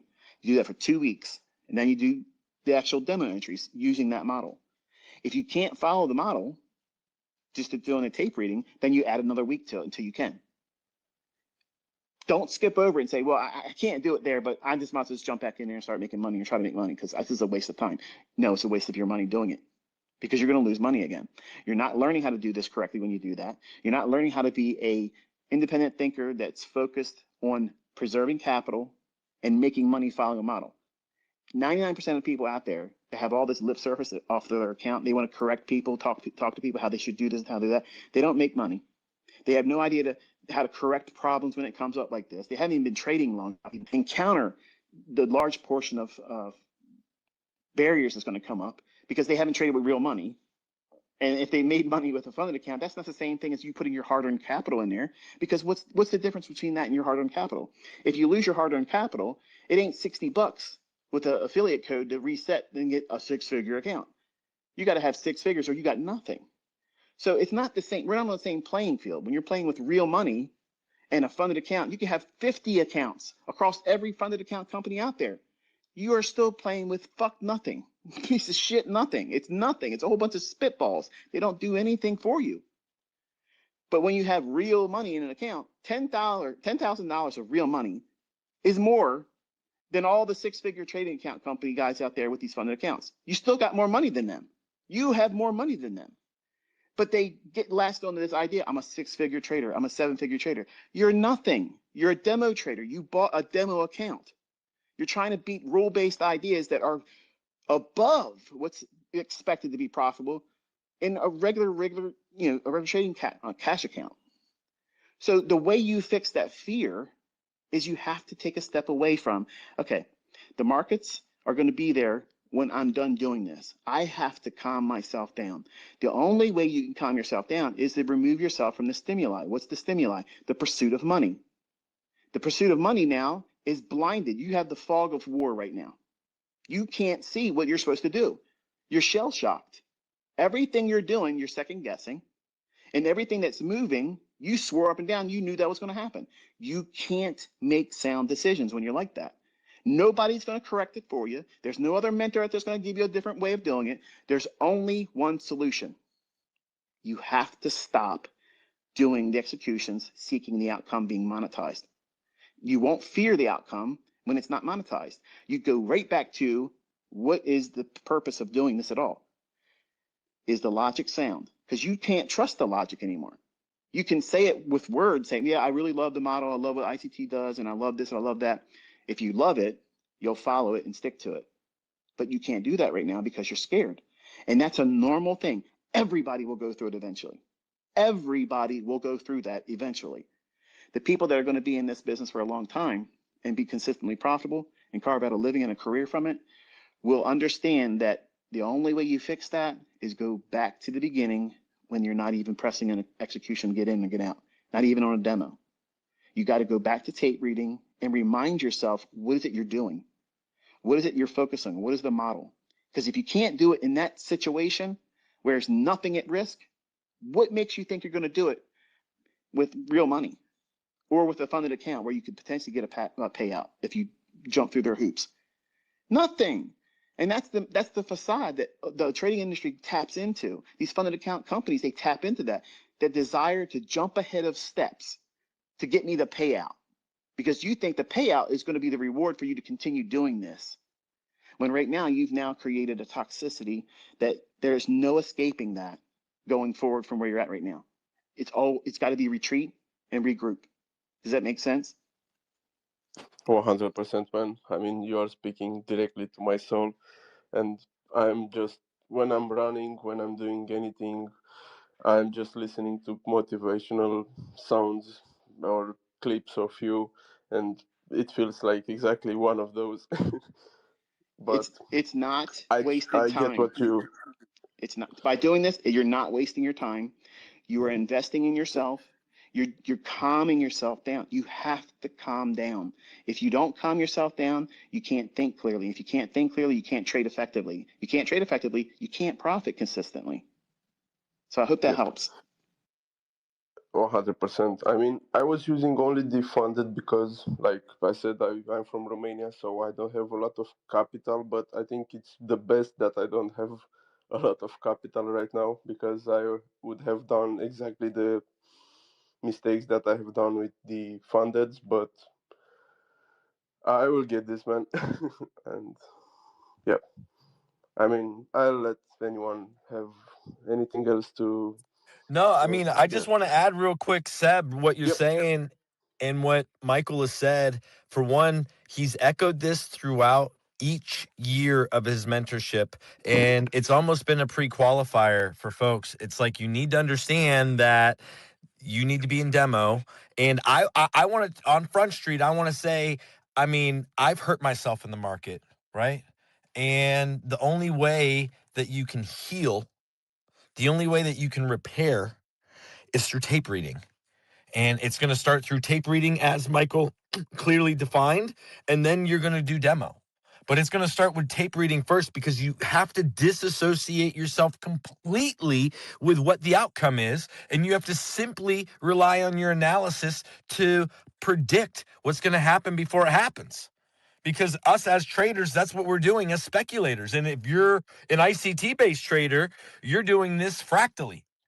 So that's just what it is. And I too many people rush too quickly into capital and even into ways in which they can hurt themselves. And instead of realizing that all you're doing is lengthening, you're pushing it further, you're making it more difficult. All you have to do is follow the process. The process is you need to do this in a very safe environment, and it needs to be academic. And if you can put yourself in an academic environment where this is safe and where you can really, really hustle and grind, I mean, the optimal traders that I know are learning and working at the same time. You're able to somehow conceptualize and learn and get paid. Now, that's I'm not doing everybody. exactly the same thing. So, That's but what you want, right? I will truly get this, and I will get as much as get back to the space once it gets finished, and I will listen again and again, and maybe that will definitely help me. So, excellent. Again, I just want to reiterate for everybody how important what Michael is saying is. And that's the best way for you to thrive in the markets is for you to take off all of the baggage and for you to simply apply your intuition to the knowledge and the concepts that you've poured yourself over. So the idea is to pour yourself over the content, the YouTube channel, which is free, and you have literally a Ivy League professor within the markets who's donating his time and energy to you, the student, and it's because it's a global audience and he loves you guys so much, right? So the students of this Ivy League kind of professor towards market mechanics and market movements that provides an entire body of work on YouTube. Let me just reiterate this very quickly. What's the difference between you, the trader, in year one and you, the trader, in year 10? I will tell you, it will Wow. be 10 different years of you experiencing the market. Now, as you're learning, what do you get to do on Michael's channel? You get to experience different years within the market within your own learning. So clearly, core content is going over concepts that were relevant and pictures and charts that were relevant in 16 and 17, but yet somehow they're salient and relevant in 2024 and 2025 and 2026. But more importantly, each year's market condition is going to be slightly different. And you, the student, get to pour yourself into that if that's your thing. The most important thing is right now. That's the most important thing right now. I can say I can read Michael's videos, but I'm lacking on psychology more or less. But it's just because I'm not detached You're to the wounded. No, money. you're wounded. You're Yeah, just wounded, and brother. And that's what you've heard. You're wounded and you need time to heal. And time to heal comes through tape reading. And honestly, saying 2 weeks is prescriptive, but in reality, I can tell you, you could be more damaged and you could need more time to heal. And you need to be prepared to allow yourself time. The more time you put it off, the more scar tissue you form, and it's harder to break that bad habit you've created for yourself. Yeah. And as you said, whatever goal you have, it will take mostly longer than you think. So be patient with it and it will come through, I guess. Working harder when you don't know what you're doing pushes your success further away and almost to impossibility. Which is why trading requires a mentor, which is why we have Michael, because within just the journey, that experience helps the person on their journey. You need that help in order to succeed.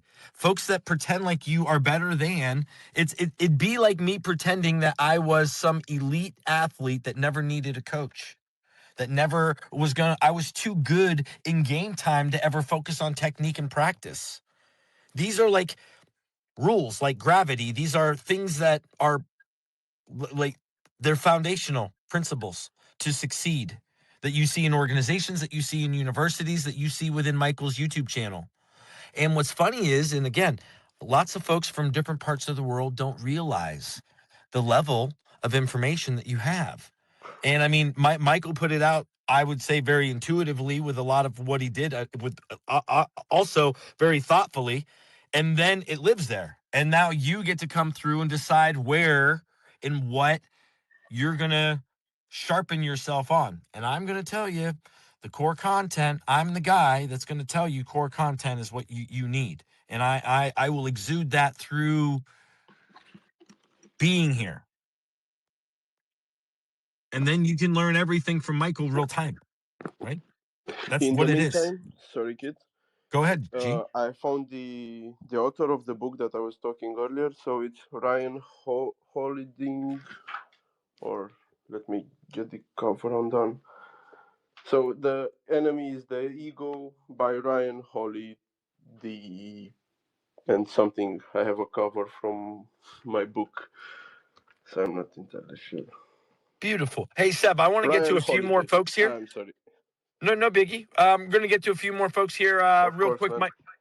Michael, how much time do we have? Just checking in. Have a good one, guys, and God bless every you as part well of the community and your kids. God bless, Seb. 8 o'clock, I'm signing off. Yes, sir. I like the time. I like the time. The tape reader, the professor, you're up, buddy. What's up, guys? How's it going?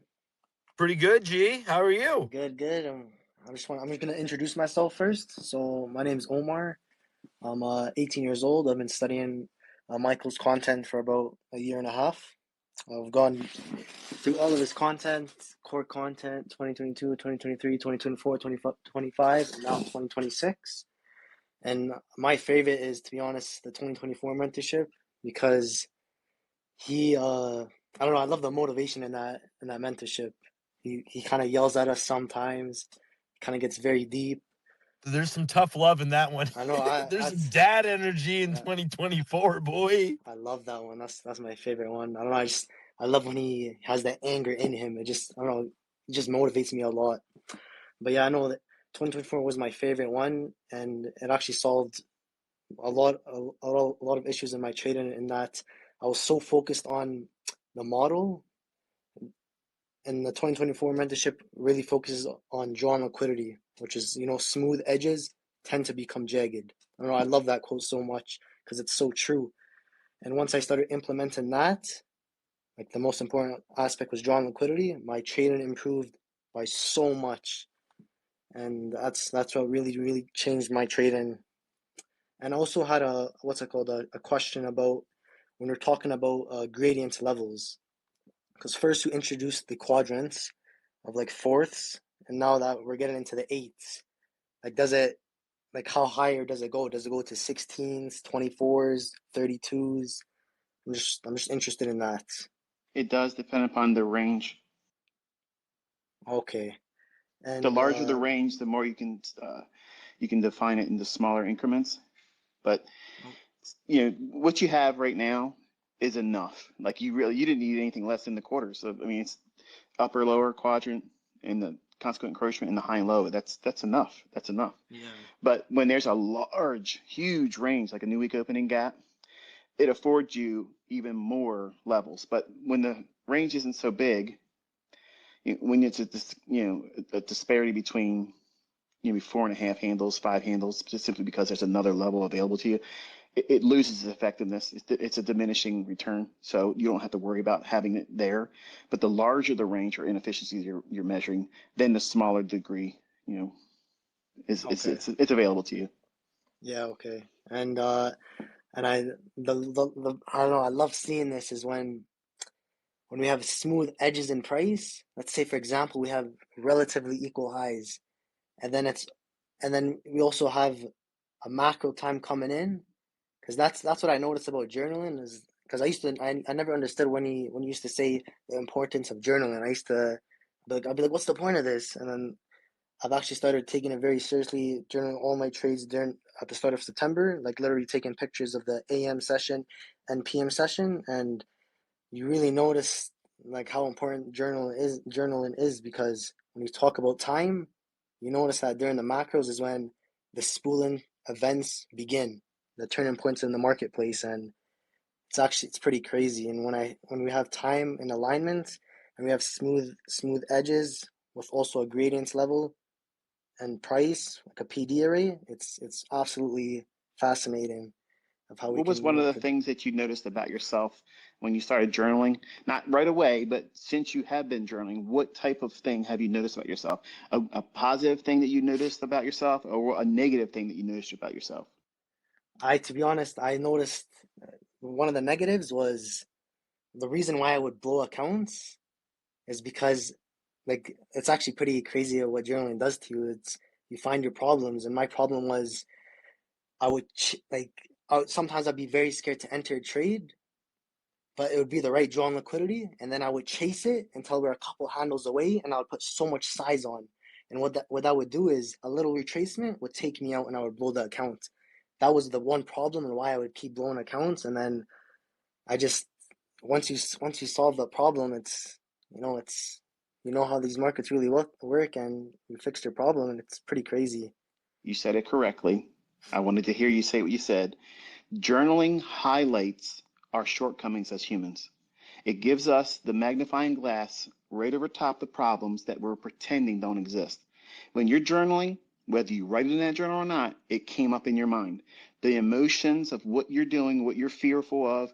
I need to be profitable. I need to make money. I need to be able to show this guy on social media because he's calling me a fraud. He's saying the ICT concepts don't work and I got to come out and prove something tomorrow because if I can't do that, then why am I wasting my time with this? All these internal wrestling matches, okay?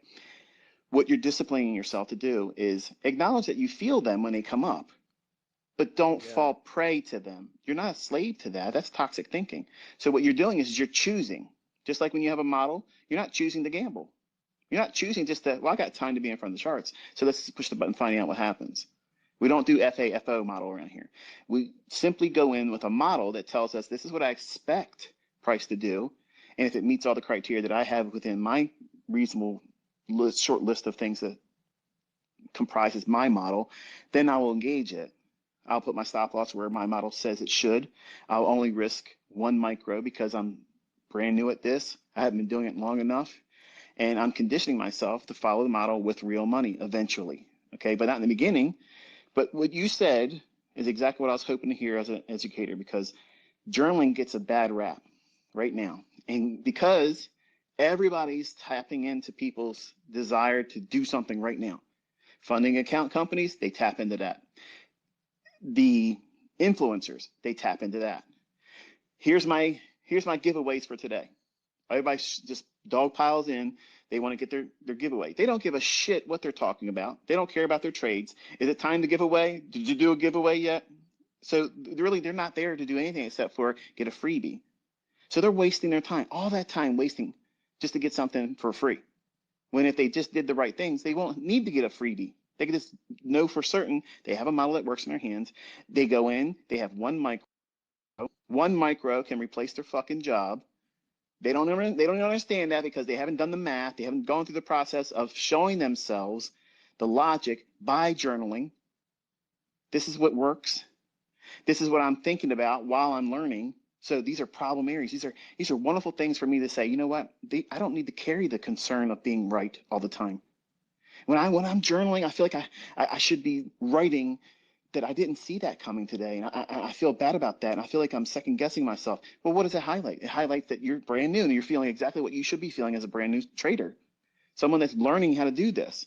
And remind yourself that it's normal to feel that way. Remember, you're having a private conversation with your future self.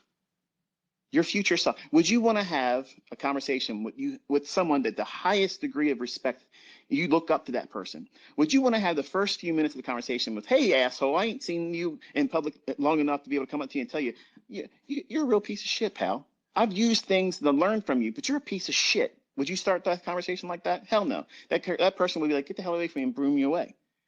But you think this way in the beginning as a trader about yourself. You're toxic. You think about all the wrong things. You worry about the most insignificant things that have the least importance of your outcome in terms of success. You elevate all the things that are minute in importance, and you overlook the things that are most important. And the journaling aspect, it helps you zone in on those things, so it helps you calibrate and correct yourself. But if you're not going to do it appropriately, if you're not going to be honest with it and say, okay, these are problem areas, but then you lace it with positive self-talk. I am impatient.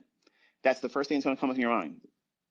I don't want to write that in my journal because Michael said don't do that because it's toxic. So how would you do that? You would say, okay, I'm feeling the cause and effect of my infancy as a trader in development, and I can see this insatiable desire to want to do more than it's necessary and do it before the model's indicating I should. And I'm learning steps to mitigate that impatience in action. See the difference there? You're addressing it, but you're not beating yourself up about it. So that way, when you go back and read that journal entry, you're not going to say, wow, I didn't beat myself up there, but I was aware of it there. And I gave myself a reassuring remark that builds me up, but still identifying a problem where I need to focus and work on that. I just wanted to make sure that you were reinforced, because in case they didn't pick it up listening, that's exactly what journaling's for. And the people that say don't journal, it's a waste of fucking time, I guarantee you they're fucking broke. I guarantee you they are fucking broke. Yeah, that's so true. People, it's crazy because I used to say, like, what's the point of journaling? But I found my problems, and my problems are, you will find your problems by journaling, and the very simple, very easy mistakes to fix. And journaling does do a lot. So I just wanted to say that. I'm really glad to hear that, buddy. And being 18 years old, being a younger trader, coming through, and learning as you are, you're learning the correct way. You're doing the correct things. So kudos to you. High five.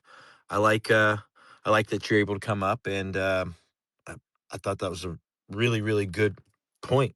Good conversation. Yeah, I know. I just want to say thank you guys for everything, and I do have a little funny story. I'm gonna make it real quick, but yeah. Yeah, dude, come on, go ahead. As Go I ahead. was in, because I started learning Michael's content when I was in grade 12, at the beginning of grade 12, and I still remember the exact day when I first started to take this stuff serious. I asked myself, I'm like, do I really want to stick to the average lifestyle? Like go get a job and do like the, as cringy as it sounds, it's true though. It's pretty sad, the average lifestyle. And once I really took into this, I went all in, and I even told when I was done grade 12, I even told my parents that I'm taking online classes for college, because I really thought I could make this work, and so far I made the right choice. So I just want to say thank you, Michael, for everything. Keep plugging at it, you'll get it. All right, thank you guys. See ya. Peter, come on up, buddy. Yeah, thank you, kids. I just wanted to say it was a great, the last like 10, 15 minutes, the talk about the journaling is that's so important. I just want to add on it a little bit, because when I started journaling, it was a little bit overwhelming, because I immediately started to write everything down. And I just wanted to encourage everybody here, if you're starting with journaling, don't pressure yourself in writing like full pages of everything, because then the entry barrier is very big. If you do it once, that's okay, but then it takes a lot of effort to convince yourself to journal again and again and again. So what helped me was basically just to write 1 or 2 sentences in the beginning, just to get me into the habit. And after a couple of weeks, it was sort of a little bit more natural. And then I started to write more and more down. So don't be afraid of the effort initially. Try to lower the bar as much as possible. Even if you write 1 or 2 sentences, that's initially all you have to do to get into the habit. And once you're into the habit, you can really beef it up and write down much more. So yeah, just my 2 cents on that topic. It was a very good conversation. Love it. Harry Trades. Hello. Hello, Right, mate. thank you for having me. Well, my name's Harry. I'm 27. I'm from London. I've been trading around 7 years. I first started looking at ICT's content back in around like 2020. I started on the Market Maker series, and then from there I went to the Model 2022, and then from there the 2024 mentorship was really what took it from like 0 to 100 for me. The way he broke stuff down and just gave us like the whole 7 a.m., 8 a.m., 9 a.m. sort of layout really helped me with with what the professor said as well, the smooth being made jagged, and just focusing on relative equal highs and then relative equal lows, made it really clear to me. So like the way I engage price is I have the new day opening gaps from like from the last 5 days on my chart, and then the previous daily high and low from the last 3 days. So that's basically how I engage in price. I use the M15, M5, and then M1 time frame, and then look for a raid, and then a breaker, and then an inversion fair value gap. Then that's all I do. I don't really look at anything else. But like one question I had for Michael was, like a few days ago, I think he did a space around like what's going to happen with trading and like prop firms and stuff, and especially seeing what like what his son Caleb has been able to do. I feel like it's sort of inspired me to not focus on prop firms as much and just sort of take what I can out of there and put it into a personal account straight away, which is what I've been doing. So, I mean, like, I think he said as well, like all these live streamers and stuff are just pushing their codes, not really giving too much thought about like their students and stuff. Congratulations. I mean, I think, the two things I'm pretty sure, I don't want to speak for Michael, but folks that come up and talk about their faith or how they found faith, and then the point that you're making right now, Harry, I think those are two good things that folks could bring up within the topic here, right? Yeah, definitely. So yeah, I think like going to a personal account is definitely like on the horizon for me, and something that I'm going to look forward to doing. And there was one more thing actually that he mentioned, that like trading, like they may come for trading as well. And I'm not sure whether he meant just prop firms or whether or like if it was trading like as a whole. And like Michael, if they did do something like that, like what would it look like for trading? Like if they did come for it in that sort of way. I don't claim to be smart enough to know exactly how they would do it, but I think that 401ks are going to get hit. I believe that we're going to have situations in the banking sector that's going to be basically, money in deposit are just going to be claimed as the bank's. You invested in the bank. You took the loss with them. And the fine print when you open up a bank account, that's why they don't let you take it home. And they know you're not going to sit there and read every word in it. So I have a whole lot of opinions, but they're conjecture, and I don't want to dilute the conversation with that right now, because like I said, I'm going to refrain from these topics online. What I've said, I stand on, and I'll just leave it at that. It's I guess, be comfortable with one another and say, this is what I've said in the past, and I'm not going to say anything more in the future about it. Right. Yeah. That's cool. It's just like a little thing that I was wondering because obviously it can be, especially for someone new coming into trading, and then then they hear that sort of thing. It's like, well, is there much point in getting into it if it's just all like doomed? But Well, no, like, I'm one sure. can look at it like this. Let's say I'm wrong. Let's say I'm wrong, and in my whole life, I live as long as the Lord lets me live. Say I live to be 90. You know, if we're all going to sit around and just say, well, what's the point of this? Because eventually they're going to take away trading, and it doesn't happen until 25 years from now. You know, good grief. What have you done? You've wasted. So I look at it this way. While the opportunity exists, why not take advantage of it? What are you going to do instead of? You're going to work, right? So if you're content with working, there's nothing wrong. I mean, working is minimum. Like that's a minimum requirement. We all are expected to do that. And unless we have a business or, you know, we're rich, you know, if we don't have to do anything. So a minimum expectation in life is you have to work for your meat. So if you don't work, you don't eat. So if you're going to just say, why bother? Because this guy, Michael, said, you know, it's going to be taken away. What you're just basically saying is you're looking for an excuse to avoid the work. Because someone that knows what they're doing, if you really put the work in and you do it the right way, inside of 6 months, what's the chance of them trading away in the next 6 months? Probably slim. But what happens in 6 months if you learn how to do this in your own hands? Once you have that skill set, no one can take it from you. No one can take it away from you. It's like riding a bicycle. And now you apply it with one micro contract. Are you going to get rich overnight in the first year trading with one micro? No. But what happens if your utility bills, your grocery bills are completely covered by that one micro? How much of an impact is that going to have on your life? See, someone today with the attention span of a gnat because they've been watching too many TikTok videos, they don't appreciate the liberty of knowing that I can have a skill set that will take away one of, or if not majority of, my monthly expenses, or do serious damage to what I have to spend out of my paycheck each month or each week or whatever it is you get paid on. That liberty is such a relief. Like think about let me ask you, what's your largest expense every month right now?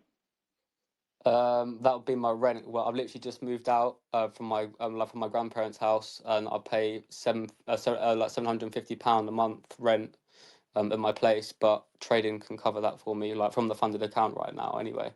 Just But one micro can do that. Yeah. So what would happen if you didn't have to pay rent out of your pocket, and your one micro contract, its only sole purpose was to just make sure that your rent is covered? What would that do for your lifestyle? It would make it a lot easier on my mindset, like on everyday life, and not having to worry about like things like that. Because I feel like everyone does have that worry at the moment, like where's the next sort of bit of money coming from? If their job can't, support them in their everyday life, then what motivation do they have to go to work? Laying your head down at night would be such an easy, effortless task to fall asleep and sleep soundly. Waking up would be a joy. Walking through the day would not be full of anxious thoughts, thinking about, man, I got to get out of this. I feel like I'm smothered. I'm suffocating. I need to find a way to get a better way of doing this. But you're not rich. But that rent that's being covered by that one micro contract, that's my challenge to all of you listening. That's my challenge to you. Spend the next 4 weeks and see if you can get $1,000 with one micro contract. Show me that you've applied the stuff that I'm teaching and that it failed. And I want to see the ones that came forward with it and see that it worked. You can't do more than one micro contract. You're only going to try to make $250 a week. It's easy to do. You're not risking a whole lot. And the joy of knowing that you can make one of the largest expenses, say it's groceries. What do you spend a month on groceries? Yeah. No, I'm asking you, what do you spend on average a month in grocery? What do you think it is? Well, maybe like 100, maybe £150 a month. maybe like $180. Yeah, maybe. What are you eating? What is it you're eating that's little? That's a little bit. Like That's not a lot, bro. yeah, Well, that's nothing. I've only been like I've been moved out like a week, so I haven't really Oh, okay. had like the You're about full to find out. Yeah, you're I about to haven't had find the out. full scope, to be honest. But yeah. I'll say it this way. I have a niece that lives with me. My youngest son still lives with me. My wife and I. Okay. We spend about $2,300 a month in groceries. And I'm telling you that if you're a single person, I think it's reasonable to anticipate around $600 a month. And that's just like, your every household stuff. You need cleaning supplies, toilet paper, paper towels, and detergents that you use to clean your dishes while you're eating off of it, and your main staples that replenish your pantry with. I think that's a reasonable number. It may be higher, maybe slightly a little bit lower, but I can't imagine it being slightly lower because everything's just expensive and people need to eat. So if you don't want to deal with $1,000, okay, whatever your grocery bill is, aim with that. One micro. And I promise you, if you do it the right way, it'll convince you that you've been pushing too much emphasis on things that you can't do with your present skill set. But if you dial it all the way back to the smallest degree of effort, which is one micro contract, $2 per handle, $2 per handle. If you did that with your funded accounts, don't do more than that. Build it up over the course of 4 weeks, and then take out your grocery money, take out your rent money, and then repeat and reset and do the same thing. Don't go to 2 contracts, just do 1. That's all that account does. That's all it does. They're not going to say, well, we got to move you to a live account because you're just killing us, because you're just a small little fox nibbling on the vine. Yeah. But you will be able to make a huge impact in your personal income. And then what will happen is after you do 1 or 2 months like that, they say, okay, I can do this now, so let me scale up to 2 or 3 contracts. And then that money you build up, you put that in a live account with a real regulated broker. And then go back to doing what you were doing before. Keep your little funded account thing going on, but trade your live account too, 1 micro. Not 2, not 3, 1 micro. And you do this. Now you have 2 accounts and you build it up. And over 6 months, either have another account that you use for wealth building where you don't take any withdrawals from it. You don't do anything like that. You got income coming in for meeting bills. You have another one that is just for big expenses that you don't think are, like it's an emergency fund. It used to be people are told, hey, save up a little bit of money and have an emergency fund. Well, how easy is that to do now? It's hard. It's very hard for the average person to do that. So you either have to have a side hustle, a business or something like that, or you don't do it.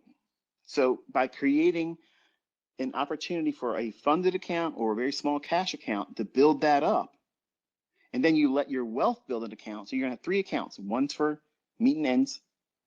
One is for unexpected things that something pops up you didn't expect. You need tires. You have an issue with your alternator in your car. Something goes wrong with your car. You need a down payment on a car because your car gave up the ghost and died. Where are you gonna get that money from? Well, by using this account to build up for that purpose, you're not grabbing out of it just because you want to spend money. You're doing it so that way it's unexpected expenses. So you're building discipline. You're being a fund manager. You're getting your ends met by the first account that's still going.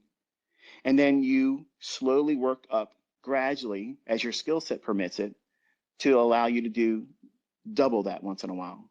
And then go to 3 times that. And then quadruple that. And then never even touch a mini contract. Just stay in the micros.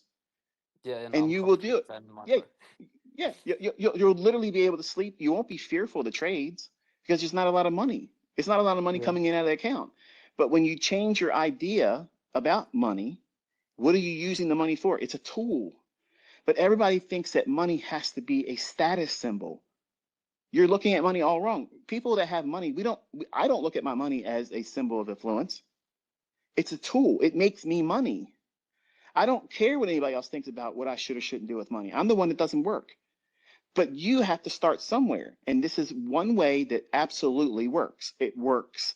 And I want to see people try to have this mindset going forward, because you'll see just a little bit like that will prevent scared money. It will prevent over trading. It will prevent this toxic thought process that we place on ourselves, because you're looking at all these influencers. Maybe you're looking at me and you're thinking, I'm not impressed by this. This isn't enough. What ain't enough? I can tell you something. As a 20-year-old, I was paying $416 a month in rent for an apartment. Cody, my oldest son, was with me basically 6 days out of the week, and his mother had him 1 day a week on Thursday nights. If I would have had a micro plan like I'm talking about right here that paid my rent every month, that would have been a big weight off my chest.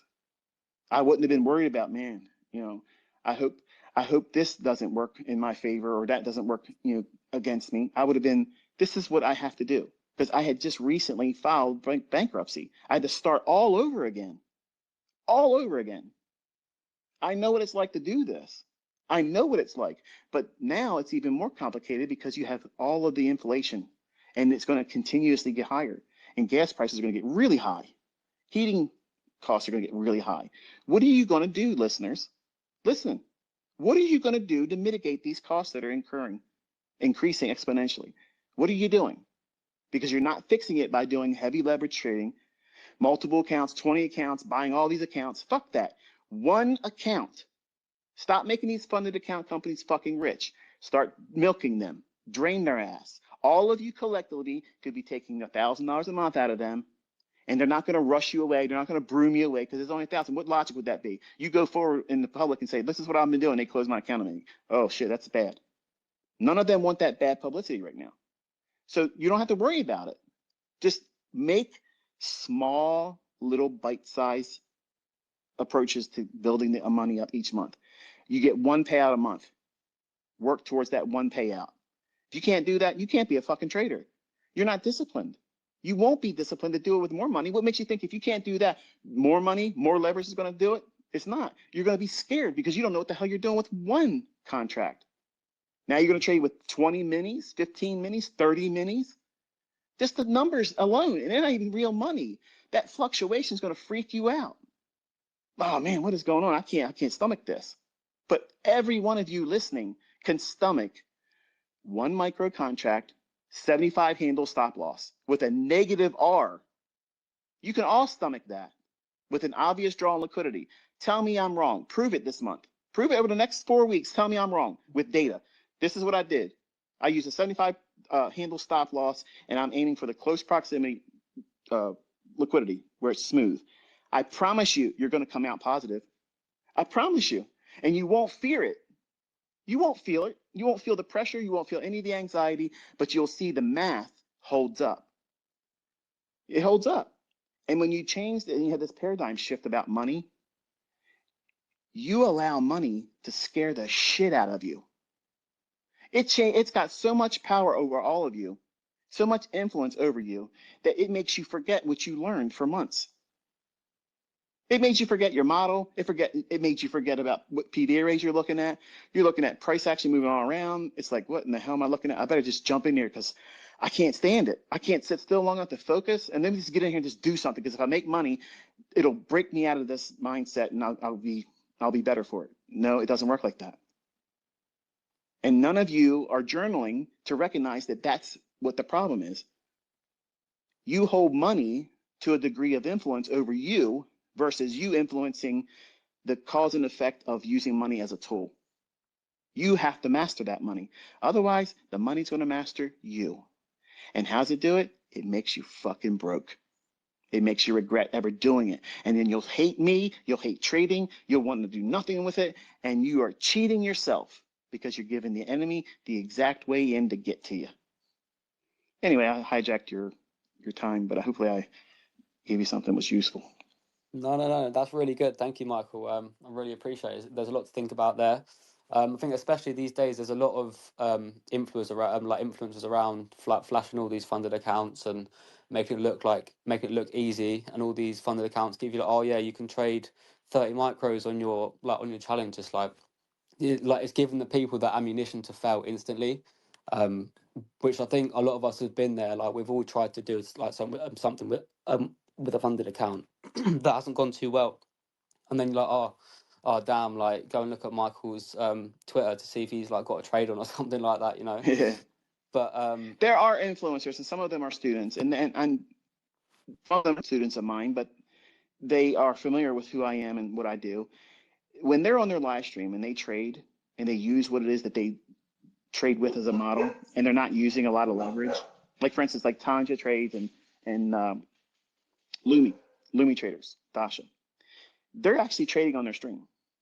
They're not doing heavy leverage, but they do give away those codes and stuff. They have a little niche business they're doing. It's a little boutique thing they're doing, and that's fine. I got a problem with that because they're still doing something that's realistic. They're not in there trading 30 micros, 15 minis. Okay, look at what they're doing. Their leverage is very, very small. They're listening to the logic I'm showing you. Don't try to make a lot of money in these conditions right now because it'll take it from you easier than you making it. You got to remember, you're just now starting. If you just started in the last 2 years, you don't have the experience to be trading with multiple mini contracts in this leverage and that kind of leverage in this volatility. You don't. I'm gonna tell you, you don't. I don't care how much fucking money you took as a payout. That's not an indicator. That's not a report card that tells you, Michael, you're wrong. That's just you having a hot lick in the marketplace. That's what that is. We all have them. If you stay in it long enough, you'll get them, and you think you figured it all out until you don't. Then you realize, oh shit, I didn't know as much as I thought I did. And then you're met with this, well, what do I do? And the first thing comes to mind is bigger trades, more accounts. Let me link them all up because I got to get it back. I got to get back to where I was. No, you don't. You got to get back to square one. Recalibrate, like I was talking to the other caller that came in. Guarding your mind is the first primary tool to finding success. That means don't let me influence. Once you figure out what you're supposed to do, don't let me change you. Don't let me tinker with it. Whatever I teach going forward, don't let it in. Don't let it in. You found your cookie cutter. Don't let anybody else influence you away from it, because whatever that repeating phenomenon is, it's scalable. You can make it as big as you want, or you can keep it simple and have this like a micro contract, and that's all you ever do. If you only trade one micro for the rest of your life, you know what you're doing? You're doing better than 99.9999999% of every motherfucker that ever considers trading ever in their life. Most people can't make money. And if you can be comfortable with not fearing the outcome because you're doing one micro, you're trading to a smooth edge with a bias that's obvious when it's one-sided. Once you get your little piece of dough cut out with that little cookie cutter, step away from the marketplace and don't do anything else. Exercise discipline over yourself. Over time, you'll grow in confidence, and you'll gain the appreciation for what you don't appreciate right now. You can't appreciate it. You can't appreciate being consistently profitable for 8 years, 10 years, because you haven't been doing it long enough. But the lessons you learn in the first couple years, risking very little and protecting your perspective, not only over money, but what you think you can do and what you're holding yourself to in terms of the realm of reasonable. What's realistic and reasonable for you right now? Is it realistic for you to go out there and think that you can do $20,000 payout in the first week just because you can afford to buy the accounts? Just because you can charge on your credit card doesn't mean that that outcome is going to happen. How much anxiety are you going to have trying to do that? What happens if you fail? You're going to have to reset it and buy it all over again. How much more confident are you going to be the second time having to try it? Think about how that is different from, I only have to use one micro contract. And I am content with if I can make $250 over the course of 1 week, just simply trading the first percent of fair value gap when the market's likely to go in a parabolic run for a couple handles. One micro contract, 200 handles, that's $400. You've already padded out 1 3/4 of a week's worth of effort. One trade. They're easy. They're there every week. They're not every day, but they're there every week. And by you understanding that you don't need to do so much, you don't have to do all this heavy lifting. It's like men, when we join the gym, we want to hang out with our friends and we want to start building our muscles up. What do we do as young men? We go in there and we want to put the heaviest weight because the guy we're lifting with, he's doing a whole rack. And he wants to look like he's the strong guy. He might be the strongest person there. But who the fuck said that you are expected to do the same way he's doing? The same number of sets he's doing? Nobody. But that's an illusion that you have to live up to that. I'm telling you, where the fuck are you making your money? Are you making money doing all the shit you're trying to do right now? Because if you're not, you can make money with one micro contract. One micro contract pays the fucking bills. But none of you want to do that because it's not sexy. Nobody's going to glad hand you on social media and say, look at you, man, you made 75 bucks on that trade. That's fucking awesome. But I'm going to tell you that is awesome. That's awesome because that's scalable. What happens if you would have did that with one mini? That's $750 fucking dollars. Did you make $750 today in 37 minutes at your job? Fuck no, you didn't. You didn't do that. And that's what you need to be thinking about. You need to think about, okay, what's the smallest multiple that I can use in action, in my own hands, with my own effort and my own understanding and present skill set, applying with one micro contract. Right now, 10 handles seems like it's impossibility because you're brand new. 50 handles seems like, oh, that's a stretch. I could probably do 20. But over time, a couple months, you'll see that 50 handles is not as hard as you thought it was. It's just looking for the setups and the framework over a different time frame. Different PV array, a little bit further outside your realm of comfort. There's a lot of people out there that talk a lot of bullshit, and they're only trading in less than 10 handle runs. They're looking at these little tiny little bullshit bars, okay? That they're talking about everybody else, and they can't do shit outside of that. Why? Because they don't have visibility. They don't have visibility, but they're supposed to be multimillionaires, but they're not multimillionaires. And you listen to people like that, and you take the impact of their negativity, and it holds you back. Instead of just simply saying, you know what harm would it be if I listened to Michael right now and said, I'm going to spend the next 4 weeks, I'm only going to use one micro contract, and I'm going to try to get my grocery bill for the month. Can I do that? If you can't do that, why are you trying to do more? Because it's going to show you what you're doing wrong, what you're thinking about money and what you're thinking about trading and your lack of or your model being inappropriate for you or not as well defined as you really think it might be. Maybe it falls short. You won't know unless you do this. You won't know. What happens if you do it and you find out that all the things you've been doing, making it harder than it's necessary? What happens if you have this paradigm shift and the things that you worry about every day, you stress about, every day is exciting when we wake up, isn't it? I can't wait to see what the market does. 9:30 opening bell, I'm going to see that first percent of the fair value gap. Yeah, it's fucking great, man. I love it. Now go back to what it feels like when you lay your head down at nighttime. What did you do with it? Did you make money with it? Did you abandon the idea because you saw some flutter of bullshit, or maybe you saw me post something, or maybe you saw somebody else post something, and it changed your opinion because you're allowing the influence to do it? You're not blocking out everybody, even me, and sticking to your model, where you can close your eyes and say, you know what? Michael's probably talked about something really cool today, but I don't give a fuck because my model said I was supposed to do this. I followed my model. I didn't look at anybody else's bullshit. I didn't listen to Michael's stuff on his X feed because most of the time he's talking out his ass because it's his playground. I'm following what I learned how to do. It works in my hands, and now I can lay my head down at night because I did exactly as a trader should. Stick to their own plan, stick to their own lane, mind my own fucking business, and I don't give a shit what anybody else is doing because I'm not going to give you your bill money. I'm not sending you any money. I have people every day begging me, I'm really short on money and I would really appreciate if you would buy me a laptop so I can start trading. The fuck out of here. You're asking for something that, get a job, earn that. Where are you getting the money to trade from? Forget the laptop. What's the money you're going to use to trade with? Everybody's begging for money right now. You will have that one skill set that's repeatable. It's scalable. You can make it as big as you want it over time, but you have to gradually grow into it, working your way up from one micro, doing it every single day, being comfortable with just enough, being content with enough. And that's a skill set that is largely overlooked by everybody because it's not exciting. Nobody wants to join a mentorship that says, I'm going to teach you how to make $65 a day.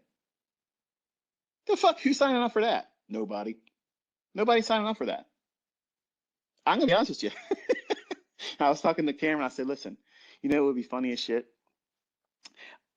God's honest truth, I'm never doing a mentorship. I'm just saying, I jokingly said to him, I said, you know what? I want to see what the reaction would be if I said, listen, I'm gonna do a paid mentorship. Okay, it's $25. And I'm gonna teach you how to make $65 a day trading. And just to see, and I know right away there'd be a lot of people just because they want to be a part of it because it's my name attached to it. But largely nobody would really take that serious. And in fact, I would get a lot of backlash and comments and see you went against your will, you need the money, or you went against your word rather. And it was just to prove to him that largely most people wouldn't do it. Why? Because they look at the outcome as the report card. That's the value. You're saying all I can make is $65, not realizing that what requires that $65 payout on a micro, which is $2 per handle, is about 30 handles or more. Now, what would you do if you had 15 mini contracts on a 30 handle run that you can get just about 4 or 5 times a week? You're going to make money, aren't you? But the average person, they're not going to look at that because they aren't taught to look at money that way. They don't have the concept of scaling. They don't have the concept of compound interest. They don't have that. They're not taught that way in school. They're taught to do simple things, add addition, stuff like that, and just be a drone, be a good slave.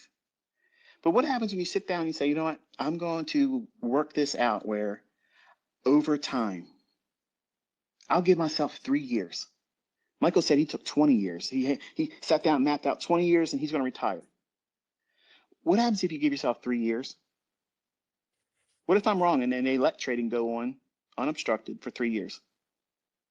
And you do this and you convince yourself that you're better at this than you are afraid that you're not going to be good enough. And you're able to meet your ends a little bit better. And you build it up a little bit more and you start scaling it. In 1 year, scaling this, you can beat Larry Williams' record. The math's there. The math's there. One contract in silver right now. If you started, let's say, for instance, say you started with $20,000 at the beginning of the year. Now you've done this for a little while, and you've worked for 2 years working micro, and you built up the consistency and the confidence. You know your model, you know yourself. You're not trying to do anything more than is necessary. But third year, you have a little bit of equity in your hands, and you're going to go for it. You're going to let money management dictate how fast you can scale up, and when you got to scale back and draw down. Look at daily range in silver right now. I'm convinced that the person that's the #1 spot at Robbins right now is trading silver. Because in the beginning of the year, they didn't have the problems with the leverage or the margins that we have right now for silver. So all that big movement came, and if say he had, or she, I don't know if it's a guy or a girl, I don't know. People think, I never said it was me. I don't even know if it's a person that trades, but I see a lot of people pretending that they're that guy or person, and they're not. But in one daily range, you can get 20,000 easily with the movement that silver's doing. So what if they get $20,000 in profit in one day, they're making 100% return on that account every single session. So what happens if they caught a big run? They're letting money management do the heavy lifting, but they're following a model. And if you're using the volatility that parlays that account up more and more and more, they're not doing more trading. They're just applying more allocation to what they're already trading. And that's all you'll do with doing this, but you have to start somewhere, and that means ground zero is 1 micro. And if you can't do it with 1 micro, that's the easiest litmus test that you would not be able to do it with more. And nobody teaches this way. Nobody does this. Nobody does this because it's not interesting. I guarantee you, most of you are just zoning out right now. You're like, this is bullshit. I don't want to hear about this.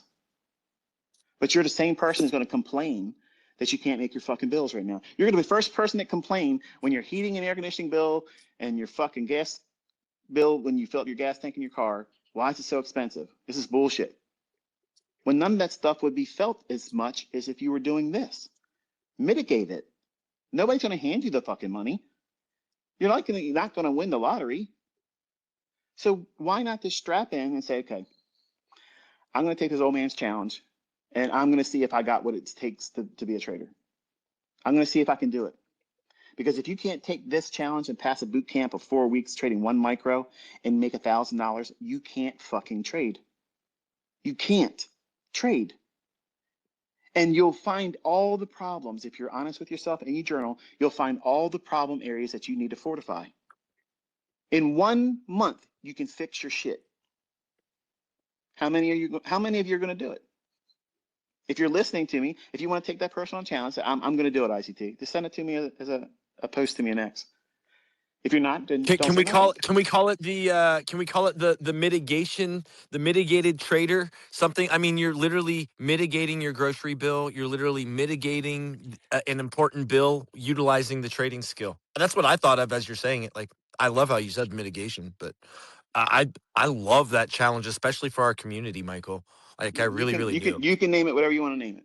I'm come up thinking. with a name. I'm thinking of it. I'm thinking of something in regards to like a mitigation, something about mitigation. I mean, you're mitigating bills just by trying to utilize your real life skill set with a real life account, not overtrade, not play games, legitimately tap in and pay a bill.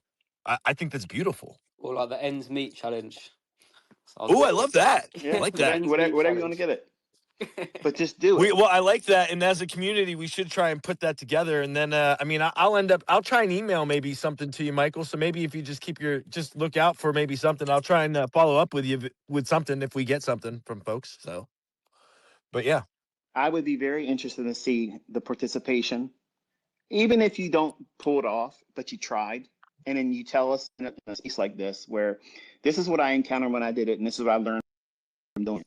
That's beneficial. That will encourage other people to be honest with themselves, because there's a lot of people out there that simply are ignoring their problem characteristics. You're well, hiding it. this is going to be. I'm sorry, this is going to be a trader roundup challenge. That's what we're going to call it, because our community is who you're proposing this to. I mean, the extension of your community clearly. But I really love and I'm excited. I hope people really take this on. I really am. It's an interactive study. It's fruitful. It will show you where you need work, but it'll also convince you that, remember, what you're doing with one micro, it's scalable. When you build up more equity, that means more leverage you can have. But it has to be a reasonable growth period to when you're allowed to up to another micro contract. And I'm of the opinion that $2,500 is the minimum if you're going to do one micro. If you're going to trade with a real cash account, $2,500 is the absolute minimum. That means they've been trading for a while and they have a model and they're not going to be reckless. $5,000 is more closely in the realm of the majority of you. But you're doing it with a demo account. They're not dealing with a funded account. I'm just showing you something to practice to see if you can stick to an approach, find your problems, find your flaws, find your strengths. But can you find at the end of 4 weeks a net gain of at least $1,000? And if you can do that, what says you can't do that? As an approach to this, help you give yourself a break in your cost every month. But that's all I got, guys. I love it. The ends. I love that too. The ends challenge. Well, I'll jump off now, Kit. Thank you for having me as a speaker. Well, absolutely. Thank you, Michael. Thank you, everybody, for being here. Trader Roundup 8:15, 8:14. I like the time. We made it. We made it all the way to 8:14. So I'm just going to say with love, thank you, Michael, for hanging out. I mean, he's pretty much came in dunking. You guys know, you heard the challenge. There's a lot of information that's been recorded. All you got to do is go back and listen to it. I would implore that you tap into the mentor and his mastermind, and we'll see you on the next Trader Roundup. Have a great one, everyone.